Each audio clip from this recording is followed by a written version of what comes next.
প্রথমে আপনার নামটা একটু বলেন প্লিজ। সামিয়া। সামিয়া, ওকে। সামিয়া বয়স? আমার বয়স 24। 24 রাইট নাও। কোথায় জন্মগ্রহণ করেছেন, মানে জন্ম জেলা? পড়াশোনা করছেন নিশ্চয়ই। কিসে পড়ছেন? আমি কম্পিউটার সায়েন্সে পড়ছি। আচ্ছা, কম্পিউটার সায়েন্সে পড়ছেন কোন ইউনিভার্সিটিতে? একটা প্রাইভেট ইউনিভার্সিটি। প্রাইভেট ইউনিভার্সিটিতে, ফাইন। সো আপনি এই অনুষ্ঠানটা শুনেই মূলত আপনি ইন্সপায়ার হন এখানে বলার জন্য, এবং অনেকদিন ধরেই শোনেন, যেটা আপনার সঙ্গে আমার আমি অফিসের কথা। একদম ইন্টার ফার্স্ট ইয়ার থেকে আপনাকে শুনি। ওকে, ইন্টার ফার্স্ট ইয়ার থেকে। ঠিক আছে, চলুন শুরু করা যাক। মানে আপনি তো জানেনই আসলে এখানে কিভাবে বলে। আচ্ছা, যাই হোক, একটু ছোটবেলা থেকে একটু টানি। সেটা হচ্ছে প্রথম থেকে আমি আসলে একটু লক্ষ্মী টাইপের ছিলাম, খেলাধুলা কম করতাম এরকম। তো আমার বাবা আমাকে অনেক আদর করতো, অনেক, মানে সবকিছুতে প্রায়োরিটি দিত। আমি ছোটবেলা থেকে একদম ক্লাস 10 পর্যন্ত আমার রোল ফার্স্ট পজিশনে ছিল। আমার মা হচ্ছে কি আমাকে পড়াতো, সবকিছুই পড়াতো, ড্রয়িং, নাচ, গান, এটা সেটা, ইভেন অভিনয় করা শিখাইতো। কিন্তু আর আমার বাবা হচ্ছে কি আমাকে ইংলিশ পড়াতো এরকম। আমি স্কুল চেঞ্জ করি, কারণ হচ্ছে কি গ্রামে ভালো সায়েন্স বা এটা সেটা থাকতো না, সায়েন্সের টিচার পাওয়া যেত না। তারপরে শহরের স্কুলে যাই। তো ওখান আমি বাড়ি থেকে তারপরে 3-4 কিলোমিটার দূরে হচ্ছে গিয়ে শহরের স্কুলে একা একা যাইতাম। তো তখনই আমার বাবা আমাকে মোবাইল দিছিল। আচ্ছা আচ্ছা, এই ছোটবেলাতেই? হ্যাঁ, দিছিল, কারণ আমাকে অনেক বিশেষ করতো। আমার মোবাইলটার প্রয়োজন ছিল, কারণ আপনি কোথায় আছেন, কি করছেন না করছেন, যাতে আমি জানাতে পারি স্কুলে গিয়ে যে আমি আসছি। আবার ওটার জন্য আমাকে একটা পকেটও বানিয়ে দেওয়া হয়েছিল আমার সালোয়ারের মধ্যে লুকায়া, যাতে আমি ওখানে লুকায় রাখতে পারি, কারণ ওটা এলাও ছিল না স্কুলে। আমার কোনো ফ্রেন্ড জানতো না, কেউ জানতো না, শুধু আমার মা বাবা জানতো। আর হচ্ছে গিয়ে এখন সায়েন্সের টিচার কিভাবে ইয়া করবে, সো অনেক দূর থেকে আরেকটা শহর সাইডে আরেকটা শহরের স্কুল থেকে 2টা টিচার হচ্ছে গিয়ে আমার জন্য ইয়ে করছিল। তো ওই সময়টা, ওটা হচ্ছে 2011 সালে, ওই সময়টা এটা হচ্ছে গিয়ে অন্যান্য গ্রামের অন্যান্য পাড়া প্রতিবেশীরা দেখে এটা খুব ইয়ে হইতো, আল্লাহ এই মেয়েটাকে যে বিদ্যাসাগর বানাবে এরকম খুব ইয়ে করতো আর কি। সবাই অবাক হইতো, মেয়েকে এত পড়াশোনা করায় কি হবে, কি হবে, আপনাকে আমাদের গ্রামাঞ্চলের কথাবার্তা, সামাজিকতা জায়গাটা থেকে অনেক সময় বলা হয়। তখন থেকেই হচ্ছে গিয়ে বিয়ে শাদী। আমার বাবা খুব, আমার এত দূর পর্যন্ত আসার পেছনে আমার বাবা খুব চাইতো যে এটা সেটা হয়ে আছে। যাই হোক, তারপরে হচ্ছে গিয়ে আমার অনেক কষ্ট হয়ে যেত, আমি এসেই স্কুল থেকে এসেই সময় পাইতাম না। আর তারপর 10-15 মিনিট সময় পাইতাম হয়তো খাওয়ার জন্য, তারপরে আবার 2টা টিচার চলে আসতো, আবার ওখানে বসতে হইতো, মানে এভাবে আমি খুব টায়ার্ড হয়ে যেতাম। তো আমার বাবা চিন্তা করলো যে ওখানে বাসা নেই, ওই শহরে ওখানে বাসা নেই, তারপর ওখানে আসা যাওয়া ইয়ে হবে, আর ওখানে ব্যাচে তখন তো অনেক টিচার পাওয়া যাবে ওখানে। তা ওখানে চলে গেলাম ক্লাস 10 এর বছর। ওখানে থেকেই হচ্ছে গিয়ে ইয়ে করলাম, আমার রেজাল্ট আল্লাহর রহমতে অনেক ভালো হইলো। তারপরে হচ্ছে গিয়ে যে গ্যাপটা আমার এসএসসির পরে, যে গ্যাপটা, ওই সময় যে মোবাইলটা আমাকে দিছিল ওই মোবাইলটা আবার নিয়ে গেছিল, যখন আমি হচ্ছে গিয়ে শহরে যখন ছিলাম তখন হচ্ছে নিয়ে গেছিল, কারণ ওটা তো দরকার ছিল। হ্যাঁ, তখন আমি আমার মায়ের ফোন থেকেই লাগলে দরকার হলে ইউজ করতাম। তারপরে হচ্ছে গিয়ে আবার ওইটা আমাকে ব্যাগ দিছিল, ওই ফোনটা। তখন আমার নতুন ফোন, আমি তো সব যাদের ফোন ছিল সবাইকে নাম্বার দিছি, আমি ফোন কিনছি, এই তো সবার সাথে কথা বলতাম, অনেক গল্প করতাম।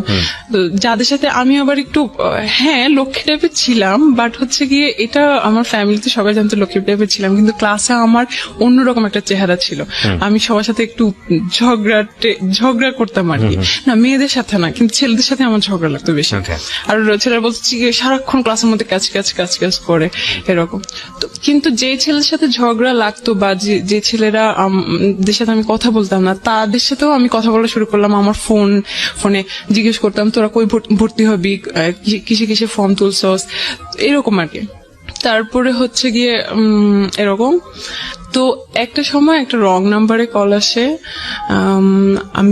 আমাকে বলে যে আমাকে সে চিনে, আমার স্কুলেরই বড় ভাই, মানে আগের ব্যাচের 2010 ব্যাচ। সো আমি আচ্ছা ঠিক আছে, কোত্থেকে নাম্বার পাইলেন বললো, হাবিজাবি বললো আর কি, মানে বুঝল মানে কি আমার ভাইয়ের কাছ থেকে না কোথা থেকে নিচে এসে কি, যাই হোক আমি এখন মনে করতে পারতেছি না। তো আমি খুব মানে গল্পবাদ ছিলাম আর মানে খুব টকেটিভ ছিলাম আর মানে সেই রকম কথাবার্তা বলতাম। আমার মা তেমন মানা করতো না কারণ হচ্ছে গিয়ে আমি পড়ার সময় পড়তাম, সবকিছুই আমার ভালো ছিল, কিন্তু ভাবতো যে বাসায় আমার বাবা বাসায় কিন্তু আমাদের ছোটবেলা থেকে টিভি নেই।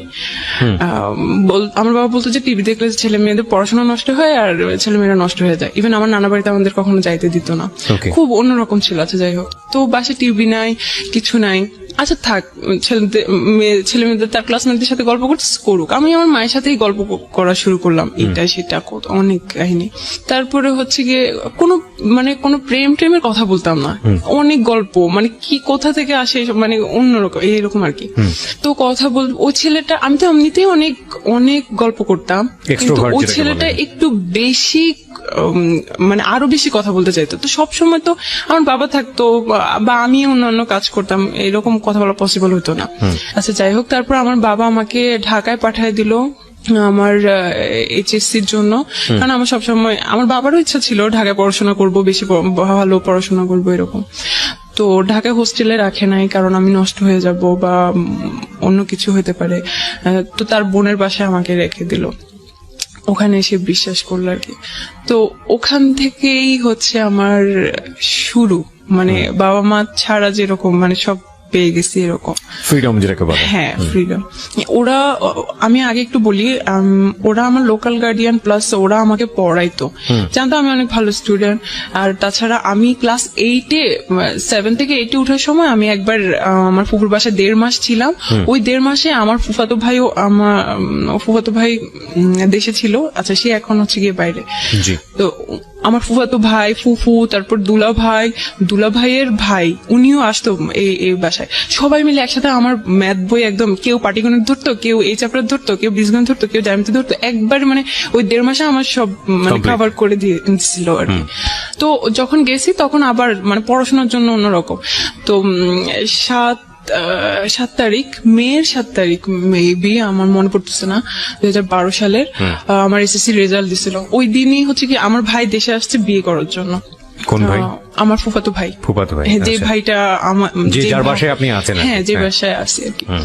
তো হচ্ছে কি আমার রেজাল্ট দেখে এত খুশি হয়েছিল, মানে ওনারা সবাই আমাকে নিয়ে অনেক প্রাউড করতো। আর ওই মার্কশিটটা নিয়ে আমার সেই নতুন ভাবিকে দেখা, বলছে দেখো আমার বোন একদম সব সাবজেক্টে A+ পাইছে, শুধু একটুর জন্য ইস এরকম করতেছে, মানে উনি খুব এক্সাইটেড। যাই হোক, তো ওই ছেলেটার সাথে আমার কথা চলতেই আছে। ওই ছেলেটার একটা মানে আপনার স্কুলের সিনিয়র ভাই? হ্যাঁ। ওর নাম কি ছিল? তো ওর সাথে কথা চলতেছিল। ওর একটা সমস্যা হচ্ছে গিয়ে, ও হ্যাঁ বুঝতাম ও বেশি উইক হয়ে পড়তেছে। ও করতো কি, ও ফ্রি মিনিট কিন্তু তারপরে হচ্ছে কি অনেক মেসেজ জমা হইতো, মিনিট দিয়ে তো কথা বলতো, কিন্তু মেসেজ তো আর পাঠানো হইতো না কাউকে। সো ওই 500 মেসেজ 600 মেসেজ, ওই সবগুলো মেসেজ ও একসাথে আমাকে পাঠিয়ে দিত। তো এটা আমার জন্য আমার খুব বিরক্ত লাগতো যে ও এইরকম করতেছে কিসের জন্য। কারণ হয়তো কি আমার কাজিন ছিল, ও কারণ ওর ফোন ছিল না, আমার ফোন ছিল। তো হচ্ছে গিয়ে কারো ফোন মানে আমার ফোন ও ধরতে চাইতো, দেখতে চাইতো যে হ্যাঁ কি আছে বা একটা অন্যরকম সিকিউরিটি একটা ব্যাপার থাকে। হ্যাঁ, তো আমি হচ্ছে গিয়ে মানে সিকিউর ফিল করতাম না ও যদি দেখে ফেলে এরকম। তারপরে হচ্ছে গিয়ে আমি ওকে মানা করতাম যে এইগুলো কি ধরনের সমস্যা এই সেই। তারপরে ওই দিন রাত্রে, ওই যেই দিন বিয়ে ছিল, আচ্ছা সেদিন হচ্ছে গিয়ে বর বউ হচ্ছে গিয়ে যখন যায় না, মানে যে ঘরটা সাজানো থাকে ওই ঘরে যায় ছবি তোলার জন্য, তাদের পার্সোনাল ছবি তোলার জন্য বা রোমান্টিক ছবি তোলার জন্য। তো আমার ভাই আর ভাইয়ের বউকে হচ্ছে গিয়ে ওই রুমে পাঠানো হলো। তো আমরা কয়েকজন যাইতে চাইছিলাম আর কি ওই রুমে। তো একটা ছেলে ক্যামেরা গলায় ঝুলানো, সে বলতেছে না এদিকে যাওয়া যাবে না, এদিকে যাওয়া যাবে না। আমি কিছুই বলি নাই, কারণ ওই বিয়ে নিয়ে আমি খুব এক্সাইটেড ছিলাম। আমি ফার্স্ট ওই বিয়েতে শাড়ি টাড়ি পরিয়ে আমি, কারণ অন্য কোনো বিয়েতে আমাকে যাইতে দেওয়া হয়নি, এটাই হচ্ছে গিয়ে প্রথম। তো আমি তাকে কিছুই বলি নাই, আমি জাস্ট মনে মনে বলতেছিলাম ভাব কি ক্যামেরাম্যান হয়ে তার মনে হয় আত্মীয় হচ্ছে আমার, আমি যেখানে খুশি সেখানে যাব, সমস্যা কোথায়। তো আমি তাকে ভাবলাম যে সে ক্যামেরাম্যান। তারপরে হচ্ছে গিয়ে একটু কি ওই ছেলেটাকে আমি এই ফার্স্ট দেখি। তারপরে হচ্ছে এদিকে রাত্রে যখন আমি আসি ফোন চেক করি, তারপরে দেখি যে সেই নাসির আমাকে এতগুলা মেসেজ পাঠাইছে, সব লাভ করেছে। তারপরে আমি ওকে বলতেছি যে কি সমস্যা কি, মানে আমি তো বলছি যে আমি আজকে বিজি থাকবো, কথা বলতে পারবো না, প্লাস এগুলো কি। তারপর ওই দিনও আমাকে বলে যে আমি আসলে রিলেশন করতে চাই তোমার সাথে, এটা এভাবে আর কি প্রপোজ করে। ওকে, তো তোমার কি মাথা নষ্ট, আমি তো তোমাকে এখনো দেখি নাই। কারণ আমার ভিতরে এরকম কিছুই ছিল না, আমি তো শুধু গল্পের তালেই আছি, মানে আমার ও ধরনের কোনো ফিলিংস ছিল না, প্রেম করবো বা এরকম কোনো ইন্টেনশন আমার ছিল না। আমি তোমাকে এখনো দেখি নাই, তুমি কিরকম না কি উল্টাপাল্টা না দেখা কি বলছো। আচ্ছা ঠিক আছে, তাহলে একটা কাজ করি, আমরা ছবি পাঠাই, তুমিও পাঠাবো আমি পাঠাবো এট এ টাইম। তো MMS এ আমরা ছবি পাঠাইলাম একসাথে। ওর ছবিটা আমি যখন দেখলাম ভাই আমার ভালো লাগে নাই, ও কালো ছিল আর চিকনা চাকনা শুকনা টুকনা ছিল। তো somehow আপনি ইমপ্রেস হননি। ওকে, হ্যাঁ, যাই হোক, তারপর হচ্ছে আমি বলতেছিলাম যে না আমি রিলেশন করবো না, আমার ভালো লাগতেছে না। তো বলছে আচ্ছা ঠিক আছে, তাহলে সরাসরি দেখা করি, তাহলে হয়তো কারণ আমার ছবিতে হয়তো ভালো দেখা যাচ্ছে না বা সেখানটা। তারপরে হচ্ছে গিয়ে কিন্তু কথা চলতেছে। তারপরে হচ্ছে গিয়ে একদিন দেখা করি, এমন একটা জায়গায় দেখা করি যে এই জায়গাটায় হচ্ছে গিয়ে আমার এই আত্মীয় ওই দিক দিয়ে হয়তো যাবে, ওই দিক দিয়ে যাবে, দেখতে পারবে, আমার কলেজেরই পাশে। তো আমি হচ্ছে গিয়ে মানে হাঁটতে হাঁটতে কথা বলি আর কি তার সাথে। তো তখনও আমার ভালো লাগে না। তার সাথে তার একটা মামা আসছিল, তার মামাকে মামা বলতে কি মানে ফ্রেন্ড টাইপের মামা থাকে না, ইয়াং মামা আর কি। তারপরে হচ্ছে কি আমার ওর থেকে ওর মামাকেই বেশি পছন্দ হয়েছে, যে না দরকার নাই। তো আমি এই জিনিসটা হচ্ছে গিয়ে ততদিনে আমার ফ্রেন্ড হয়ে গেছে আমার কলেজে, আমি আমার ওই ফ্রেন্ডের কাছে শেয়ার করছি যে এই অবস্থা, কি করব। বলতেছে আচ্ছা একটা প্ল্যান করি। তো ও তো আসলে আমার এই জিনিস ছিল, ওর মাথায় আর কিরকম একটা বুদ্ধি আসবে। ও আমাকে বলতেছে যে আচ্ছা ওই ছেলেটাকে বল যে তুই কয়েকদিন পর মারা যাবে, তুই অসুস্থ, হ্যান ত্যান। তো আমিও ওইটাই বলছি। বলার পরে হচ্ছে গিয়ে আমি চাই না বিশ্বাস করছে না বিশ্বাস করে নাই আমি চাই না। ও আমাকে বলছে আচ্ছা ঠিক আছে, তুমি যতদিন বাঁচো ততদিনই আমি থাকবো, ততদিনে আমি ইগনোর করি আর কি ওকে, ভালো লাগে না আমি ইগনোর করি। তারপরে হচ্ছে গিয়ে তারপর মেসেজ দিয়ে যায় অনেক ইমোশনাল এটা সেটা। তারপরে হচ্ছে আমি ওকে ও যখন ফোন দেয় তখন আমি আমার ওই বান্ধবীকে কনফারেন্সে রাখি, আমরা ইচ্ছা মতো তাকে গালি দেই আর মানে খুব ইনসাল্ট করি যে তুই হোয়াটএভার দ্য সিচুয়েশন ইজ। আপনারা চাচ্ছিলেন যে পুরোপুরি ওকে অ্যাভয়েড করতে, কিন্তু ও ততই আপনাদের বেশি অনেক বেশি। হ্যাঁ, ওকে, তারপর কি হলো? আমি ওর বান্ধবীকে দিয়ে ওকে অনেক মানে অনেক কিছু বলছি, কালো এই সেই হ্যান ত্যান, তো লজ্জা লাগে না এই সেই এগুলো আর কি। তারপর অনেক কষ্ট পাইছে, কয়েকদিন বন্ধ থাকে, আবার কয়েকদিন পর পর কল দেয়। ততদিনে হচ্ছে আমি আমার এমনি আমার যে বান্ধবী তার ফ্রেন্ডের সাথে আমার ফ্রেন্ডশিপ হয়ে গেছে, তার কিছু ছেলে ফ্রেন্ড আছে, ওদের সাথেও আমার ফ্রেন্ডশিপ হয়ে গেছে, অনেক ভালো ফ্রেন্ডশিপ। আমরা ঘুরতে যাই, ওর বার্থডে থাকে, আমার বার্থডে থাকে, ওই বার্থডেতে ঘোরাফেরা করি, ইভেন আমি তাদের সাথে কথা বলি। এটা কিন্তু আমার ফ্যামিলিতে আমার ফুফু জানে, দেখে আমি কথা বলি এসে। তো আমার ফুফু হচ্ছে এগুলো পছন্দ করে না, ছেলেদের সাথে এত কথা কিসের এসে, বুঝতেই পারতেছেন আমি এত কথা কিসের এসে। তো আমি হচ্ছে গিয়ে মাঝে মাঝে মনে মনে বলি আশ্চর্য, ছেলে ফ্রেন্ড তো থাকতেই পারে, সমস্যা কি সেই। কিন্তু তখন আপনি ইন্টারে ভর্তি হননি? ইন্টার ফার্স্ট ইয়ার পড়ছেন। ওকে, তারপরে হচ্ছে গিয়ে এই তো কয়েকদিন পরে 3-4 মাস পরে যখন আমার ভাইয়ের বিয়ের 4-5 মাস পরে, হ্যাঁ, প্রায় যাই, 3 তলায় যাই, আমার ভাবির সাথে গল্প করি, অনেক গল্প করি। তারপরে একদিন গেলাম 4-6 মাস পরে, একদিন যে দেখি ওই ক্যামেরাম্যানটা বসে বসে এরকম করে ফোন চাপতেছে। তো আমি বলছি আল্লাহ, ও এখানে কি? আমি ভাবিকে জিজ্ঞেস করছি, ভাবি ও এখানে কি করে? তো বলতেছে ও তো আমার ভাই। ও আচ্ছা, ভাই মানে কি আপন ভাই? তার আপন ভাই। ওকে, আমি বলতেছি যে ও তার আপন ভাই, কিন্তু আপনি যে ফুফু যে একটা ছবি দেখালো বাড়িতে নিয়ে গেল, ওইটা কে ছিল? বলছে ওটা আমার খালাতো ভাই ছিল। আচ্ছা, এটা হচ্ছে আমার আপন ভাই। আমি বলছি ও আচ্ছা, এর নাম হচ্ছে গিয়ে সজীব। তারপরে হচ্ছে গিয়ে আচ্ছা বুঝলাম। এই চিনলাম আর কি। তারপরে আমি আমার মতো করে কলেজ করতেছি, ফ্রেন্ডদের সাথে ঘোরাঘুরি করতেছি, আড্ডা দিতেছি, পড়াশোনা করতেছি, সব আমার মতো করেই চলতেছে। মাঝে মাঝে ফুফু বকা দেয়, এটা সেটা আছে, যাই হোক। তো কয়েকদিন পরে, আরো 4-5 মাস পরে আমাদের হচ্ছে গিয়ে দাওয়াত থাকে ভাবির বাসা থেকে। দাওয়াত থেকে আমাদের সবাইকে দাওয়াত দিছে। সেদিন আমার হচ্ছে গিয়ে কোচিং থাকে, ব্যাচ থাকে 3টার দিকে। তো এমন সময় ওরা যাবে, ওরা আগেই বের হয়ে যাবে। তো আমি হচ্ছে গিয়ে বলছি যে আমি চাইতে পারবো না, আমি কোচিং থেকে তাহলে যাবো। বুঝতে, আচ্ছা ঠিক আছে, তাহলে তুই কোচিং থেকে যাস, আমরা সবাই বাসা থেকে বের হই, কারণ বাসায় তো কেউ থাকবে না। তারপর সবাই ভাবির বাসায় চলে গেল, আমি কোচিং এ চলে গেলাম। আমি কোচিং থেকে যে এখন যাব, আমি এখন লোকেশন চিনতেছি না, কারণ আমি তো একা একা যাইতেছি। তারপরে হচ্ছে গিয়ে আমি ফোন দিলাম ভাবিকে যে কোথায় এটা। ফোন ধরছে সেই সজীব ভাইয়া। ফোন ধরার পরে আমি বলতেছি, ভাইয়া জায়গাটা কোথায়, আমি তো একা আসতেছি, আমি চিনছি না। তো বলতেছে যে এখানে আসেন, এই জায়গায়। তো আমি গেলাম, নর্মাল কথাবার্তা। তারপরে হচ্ছে গিয়ে ঘুরলাম ফিরলাম, আচ্ছা যাই হোক। এর ফাঁকে কয়েকদিন পরে আমার ইন্টার ফার্স্ট ইয়ার ফাইনাল পরীক্ষা দিলাম। দেওয়ার পরে আমি চিন্তা করলাম যে আমি এখানে আসলে পড়াশোনা করতে পারতেছি না। আমার 2টা ভাগ্নি আছে না, ওরা অনেক ফ্রেন্ডলি, ডিস্টার্ব তেমন না, মানে আমি ফিল করতেছিলাম আর কি যে ডিস্টার্ব হচ্ছে বা আমি ভালোভাবে পড়াশোনা করতে পারতেছি না।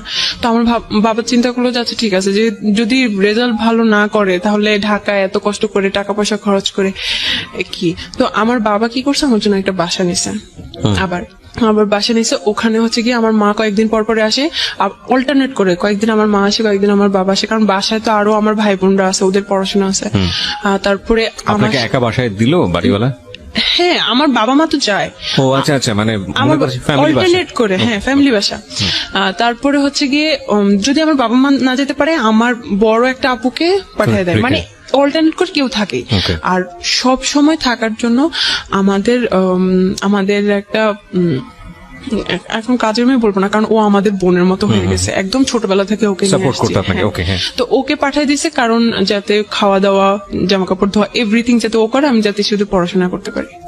আমার হচ্ছে টেস্ট পরীক্ষার কিছুদিন আগে হচ্ছে কি আমি ফেসবুক আইডি খুলি, মানে ওর সাথে কথা হয়, একটু কথা হয়, বেশি একটা কথা বলি না। আমি ওকে বুঝাই যে না, এটা হবে না, আমি পারবো না।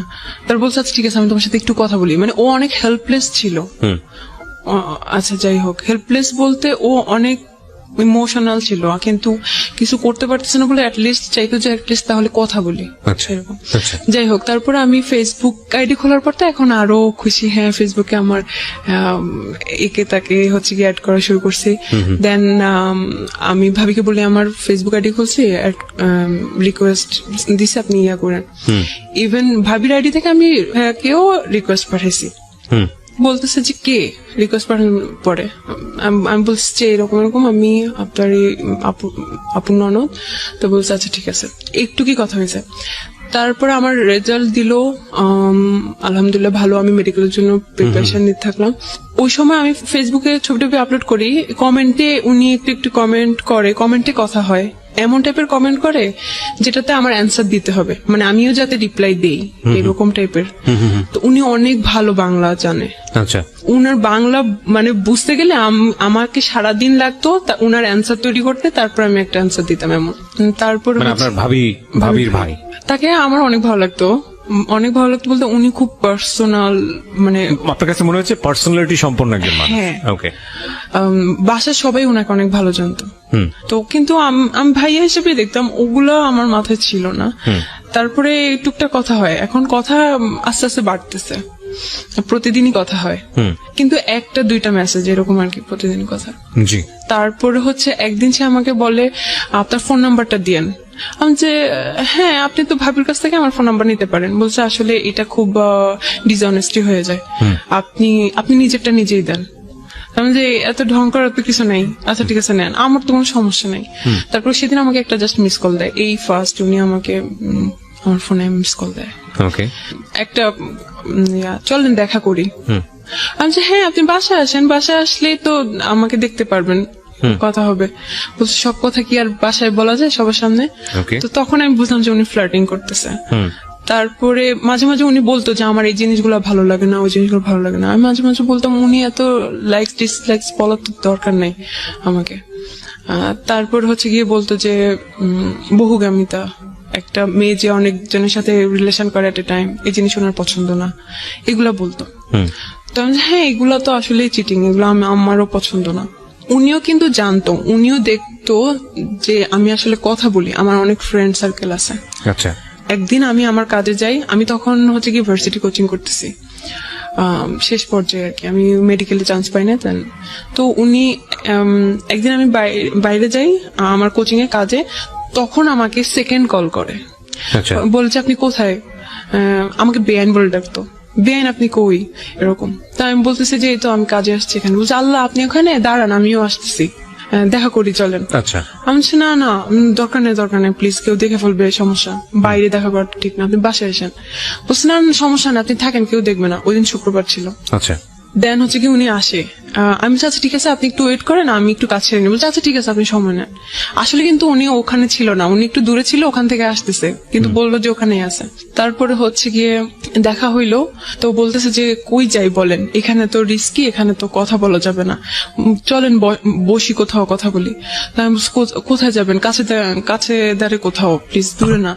তো উনি বল চলেন কলাবাগান যাই। ফার্স্ট আমি কলাবাগানের নাম শুনি, ওকে, ঢাকার কলাবাগানের নাম শুনি, কলাবাগানের নাম শুনি। হ্যাঁ, তারপরে উনি হচ্ছে গিয়ে একটা বাস নেয়। আমি বাসে কেন যেতে হবে এত দূরে, তাইলে তা আমি ভাবছি যে আচ্ছা ঠিক আছে কাছে কোথাও। তারপর আচ্ছা ঠিক আছে, এখন বাস যাইতে আছে আসতেছে না। তারপর আমি বলতেছি যে কি ব্যাপার এত দূরে কেন? বলছে আরে সমস্যা নেই চলে আসবে, এখন জ্যাম তো রাস্তায়, হ্যান ত্যান এসে এগুলো বলতেছে। শুক্রবারে কিন্তু কোনো জ্যাম ট্যাম ছিল না, বা উনি মানে উল্টাপাল্টা বুঝাইতেছে আর কি। তো উনি এর আগে আমাকে বলছিল যে বেআইন একটা গার্লফ্রেন্ড জোগাড় করে দিয়েন, এই সেই হ্যান ত্যান। তা আমি বলতেছি আমার একটা ফ্রেন্ড আছে, প্রেম করবেন, একটা নাম ওকে আমি বললাম, ছবি দিলাম কি ওর সাথে আমার ছবি আমি ফেসবুকে অলরেডি আপলোড করছিলাম। মানে এটা তো আলটিমেটলি আপনার ফ্রেন্ড আপনাকে বলে না যে সে কারোর সঙ্গে লাভ করবে, আপনি এমনিতেই এটা বলেছেন। আমি ওকে বলতেছি করবেন নাকি, তো আমি ওকে বলবো এরকম। তো বলতেছে যে আমি ওকে বলছি যে আমার এরকম একটা বেআই আছে এরকম, বলছে ওরে দিস আমাকে, মানে দেখি কথা বলি, আগে ইয়ে দিস ফেসবুক আইডি দিস, আমাকে বলিস রিকোয়েস্ট পাঠাতে। এখন তার ইগোতে প্রবলেম, কেন আমি রিকোয়েস্ট পাঠাবো, তাকে বললেন আমার কথা, সে জানি আমাকে রিকোয়েস্ট পাঠাবে। আমি এটা কোনো কথা, আপনি প্রেম করবেন আপনি নিজে থেকে যাই করেন, আমি এত কিছু করতে পারবো না। ওকে, তারপর এটা কি আপনার ফ্রেন্ডকে বলা ছিল নাকি জাস্ট আপনারা নিজেরাই কথোপকথন না করছেন? না আমি আমার ফ্রেন্ডকেও বলছি যে আমার একটা বেআই আছে এরকম সে তোমার ব্যাপারে ইন্টারেস্টেড? হ্যাঁ তোকে পছন্দ করে, প্রেম করবি? তো বলছে ওকে আমাকে মেসেজ পাঠাতে বললো। তারপর আমি বলছি যে প্লিজ আপনি হাই পাঠান, তাইলে কথা বা রিকোয়েস্ট পাঠান। তো সে মনে হয় রিকোয়েস্ট পাঠাইছে কিনা আমি আসলে ভুলে গেছি, রিকোয়েস্ট পাঠাইছে মনে হয়, ও মনে হয় অ্যাকসেপ্ট করে নাই বা মেসেজের আসে বা এরকম কিছু একটা, যাই হোক।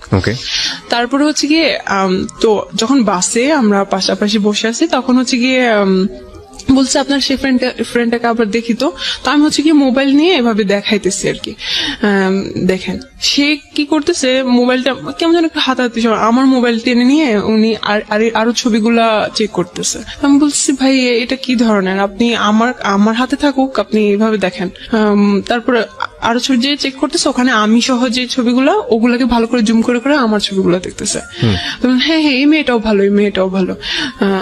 তারপরে হচ্ছে গিয়ে আমি বলছি দেখেন ভালো লাগতেছে না, আপনি ফোন দেন বলে নিয়ে গেছি আমি এরকম, যাই হোক। তারপর ওখানে নামছি, নেমে দেখি এটা হচ্ছে ধানমন্ডি লেক আমি চিনি, ওটাকে রবীন্দ্র সরোবর বলে। আমি আমার মামা আর মামার গার্লফ্রেন্ডের সাথে ওখানে গেছিলাম। তারপরে হচ্ছে গিয়ে আপনি আমাকে ধানমন্ডি লেকে নিয়ে গেছেন, বলছে আপনি জানেন না এটাকে কলাবাগান বলে। এসে বলছে না আপনি তো আমাকে বলেন নাই। তারপর আচ্ছা যাই হোক, বলছে আচ্ছা ঠিক আছে একটু থাকি তারপর চলে যাবো। আমি আপনি আমাকে এত দূরে নিয়ে আসছেন, আমাকে এখনই যাইতে হবে, এরকম আমি ইয়ে করতেছি। তারপর হচ্ছে গিয়ে ওখানে আমরা 10-15 মিনিট বসি, ওখানে যে বসি আমার মুখে মুখোশ দেওয়া ছিল। তো উনি বলছে আমি এরকম মুখ না দেখে কথা বলতে পারি না। উনি খুব কেমন যেন, মুখোশ না বলে নেকাব বলি, হ্যাঁ নেকাব ছিল, মুখোশ সাউন্ড ব্যাড। তারপরে হচ্ছে গিয়ে বলছে আমি এভাবে না দেখে কথা বলতে পারি না। আমি আপনার সমস্যা কি, আপনি এরকম করতেছেন কেন, এরকম হাতাহাতি করতেছেন কেন, আমার কাঁধের উপর হাত দিতেছে। সমস্যা কি, আপনি ওনার সাথে বয়সের ডিফারেন্স কত ছিল আপনার? ওনার সাথে বয়সের ডিফারেন্স হচ্ছে আমার 4 বছরের ছিল, কিন্তু একাডেমিক ভাবে ওনার বয়সের আমার সাথে ছিল 6 বছরের। ওকে, তারপরে হচ্ছে গিয়ে যে ভাই আপনি এরকম করতেছেন কিসের জন্য। তারপর উনি মনে কিছু বলতে চাচ্ছে কিন্তু কিছুই বলতেছে না, ওনার অ্যাটিটিউড গুলো আমার ভালো লাগতেছে না। আমি খুব করি, আপনি এখন যাবেন, আমার দেরি হয়ে যাইতেছে, ফুপু বকা দিবে। তারপরে হচ্ছে কি উনি একটা সিএনজি নেয়, সিএনজিতে করে আমরা যাচ্ছি, যাওয়ার সময় এখন সিএনজিতে সে আমার হাত ধরে, শক্ত করে ধরে রাখে। আমি এখন হাত ছোড়াছুড়ি করতেছি যে আপনি ছাড়েন, এমন করতেছেন কেন, আমার ভালো লাগতেছে না। তা বলছে আমার দিকে তাকাও। ওই ফার্স্ট উনি আমাকে তুমি করে বলছে, এর আগে কিন্তু আপনি আপনি করে বলতো। তারপরে হচ্ছে গিয়ে আমি দিকে তাকাও বলে হচ্ছে গিয়ে আমার হাত ওনার বুকের উপর রেখে বলতেছে, কিছুই বলতেছে না, বলতেছে ওনার দিকে তাকাইতে। আমি তাকাই দেখি যে ওনার চোখ অনেক লাল হয়ে আছে, মানে একটু পানি পানি হয়ে আছে। সিএনজি ওয়ালা তখন কি করছিল? ড্রাইভ করছিল না পিছনে? হ্যাঁ, সিএনজি ওয়ালা তো ড্রাইভ করতেছিল,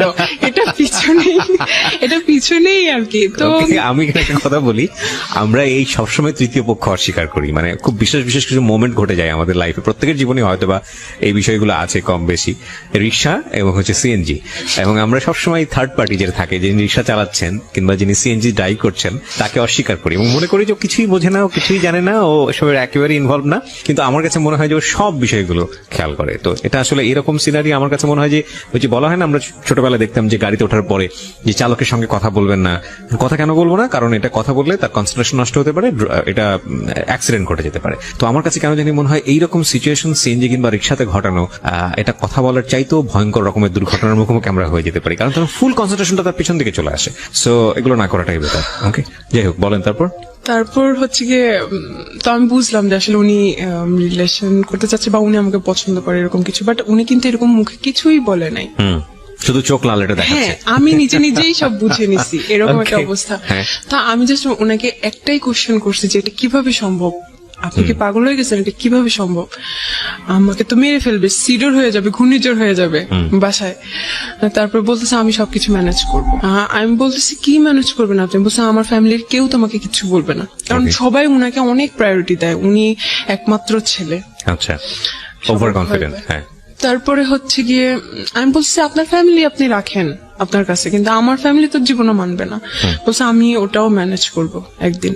আচ্ছা, তারপরে হচ্ছে কি এভাবেই চলতে থাকলো। আমি বাসায় গেলাম, বাসায় গিয়ে আমি চিন্তা করতেছি যে আসলে আমি কি করব, কি করতেছি। উনি কিন্তু দেখতে অতটা সুন্দর না, বাট উনার কথাবার্তা, উনার কথার স্টাইল, তারপর অনেক যুক্তি সহকারে কথা বলতো। আপনি ওনার পার্সোনালিটি আপনার ভালো লাগতো? আমার খুবই ভালো লাগতো। বাসে যে আমি চিন্তা করলাম উনি হয়তো আমার রিলেটিভ, উনি আমাকে ধোকা দিবে না, কারণ আমি ততদিনে বুঝে গেছি ঢাকায় কি হচ্ছে না হচ্ছে, রিলেশন মানে কি, বা কয়েকদিন নিয়ে করে টাইম পাস করে চলে যায় সে। উনি আমাকে হয়তো ধোকা দিবে না, ওনার কাছে আমার প্রায়োরিটি থাকবে, ছেড়ে যাবে না। এই তাছাড়া উনি, ওনার সাথে আমার বয়সে ভালোই ডিফারেন্স আছে, উনি ভালোভাবে স্টাবলিশ হতে পারবে, হয়তো আমি ভালো থাকবো। এই চিন্তা করে আমি শুরু হইলো রিলেশন। মানে আপনি ওকে করলেন ফাইনালি? ঠিক আছে, ঠিক আছে, আমার দিক থেকে ওকে। তখন আপনি ইন্টার সেকেন্ড ইয়ারে পড়ছেন না ফার্স্ট ইয়ারে? তখন হচ্ছে গিয়ে ইন্টারমিডিয়েট শেষ, আমি ভার্সিটিতে ভর্তি হব আর কি নভেম্বর। মানে অ্যাডমিশন টেস্টের জন্য প্রিপারেশন নিচ্ছেন ওই সময়টাতে? হ্যাঁ, পরের দিনই আমরা ঘুরতে যাই কোথাও। আমি তখনও বুঝে উঠতে পারি নাই জিনিসটা কি, একটা পাবলিক প্লেসে একটা পার্ক, বাট রাস্তা আর কি ভিতরের দিকে না, রাস্তার দিকে মানুষ যাওয়া আসা করতেছে, অনেকে জগিং করতেছে, এই সেই। ওই জায়গায় সে আমাকে টান দিয়ে ধরে হচ্ছে গিয়ে ফার্স্ট কিস করে। আমি খুব শকড হই, মানে আমি খুবই লজ্জা পাই, আমার হাত পা তখন কাঁপতে থাকে, খুবই অবস্থা খারাপ, কারণ আমি তখনও ভাইয়া ডাকি, আমি 3 মাস পর্যন্ত ভাইয়াই ডাকতেছিলাম। Basically he was super fast, এবং আপনার জায়গা থেকে আপনি একদম, হ্যাঁ, আমি খুব মানে শক হই আর কি। যাই হোক, ফার্স্ট থেকে আমি দেখছিলাম উনি খুব অন্যদিকে আর কি। তো আমি ভাবছি, উনি বলতো যে ইন্টেন্স গুলো ভালো লাগতো না, কিন্তু তারপর দিকে আমি চিন্তা করতাম আচ্ছা ঠিক আছে, সে তো আমার বয়ফ্রেন্ড, বা আচ্ছা ঠিক আছে, আমি পরে এটাকে আবার ইজি ভাবে নিতাম, কিন্তু ফার্স্ট ভালো লাগতো না। পরে তারপরে হচ্ছে গিয়ে কথাবার্তা হয়, সবই ভালো, ঠিক আছে। 2 মাস পরে সে না অন্যদিকে কথাবার্তা বলে, অন্য কিছু চায় আর কি। তো আমি বলতেছি ঠিক আছে, আপনি তাহলে আমাকে বিয়ে করেন। তো বলতেছে যে বিয়ে কি, বিয়ে জিনিসটা কি? বিয়ে কি মানে? বলতেছে যে আমি যদি বলি হ্যাঁ, তুমি যদি রাজি থাকো, তাহলে এটাই বিয়ে, এটাই। এটা কোনো কথা, কোনো লিগেল কিছু নেই। সে বলছে লিগেল কি, ওটা জাস্ট আ পেপারস। তুমি তোমার বাবা মায়ের কাবিননামা দেখছো কখনো? তার মানে কি তারা লিগেল না? এরকম তুমি তোমার দাদা দাদির ম্যারেজ সার্টিফিকেট দেখছো, তার মানে ওরা লিগেল না, এরকম উদ্ভট লজিক দিত।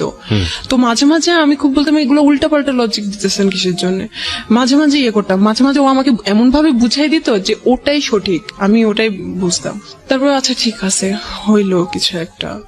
তারপরে হচ্ছে গিয়ে আমি তখন থেকে ভাবতাম ওকে সে আমার হাজবেন্ড। মানে ওর প্রস্তাবে আপনি আলটিমেটলি সামহাউ আমাকে ওভাবে তৈরি করে নিছে, ওভাবে আমার মাথার মধ্যে দিছে তুমি আমার ওয়াইফ, আমি তোমার ইয়ে, এটাই হচ্ছে গিয়ে বিয়ে। ওকে, সো আপনি এটা এগ্রি করেছেন? হ্যাঁ, কারণ আমাকে এমন ভাবলো, আমি যখন জিজ্ঞেস করতাম এইটা তাহলে কি, ওইটা তাহলে কি, ও ওভাবে বুঝাই দিত সুন্দর করে।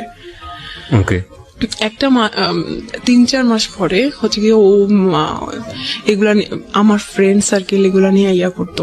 আমি হচ্ছে গিয়ে আমি খুব গল্প পাচ্ছিলাম বলতাম না, আমি হচ্ছে গিয়ে ও খুব কম সময় দিত আমাকে। যদি দিনে 1 মিনিট কথা হইতো আমি ভাবতাম যে অনেক কথা হয়ে গেছে এরকম। বাট ডাকার সময় যখন দেখা করতাম, ডাকার সময় ওই পর্যন্তই, ওগুলা ঠিক আছে, তেমন কোনো কথাবার্তা নাই, শুধু ওই জন্যই ডাকতো আর কোনো কথাবার্তা নাই। ওকে, বলতো আমি বিজি, আমি অফিসে এসে হ্যানতেন। অফিস করতো, হ্যাঁ আমি বিজি এসে হ্যানতেন, আমি পারি না, বসটা থাকে সামনে, কলিগরা থাকে, কথা বলতে পারি না। তার 1 মিনিটও দিনে ইয়ে হইতো না। আমি বলছিলাম সিগারেট খাওয়ার টাইম তো অ্যাটলিস্ট আমার সাথে কথা বলতে পারেন। আমি আপনি করে বলতাম, কখনোই তুমি করে বলি না। অনেক অনেক সম্মান করতাম, যা বলতো তাই বিশ্বাস করতাম যে ওটাই রাইট বলতে।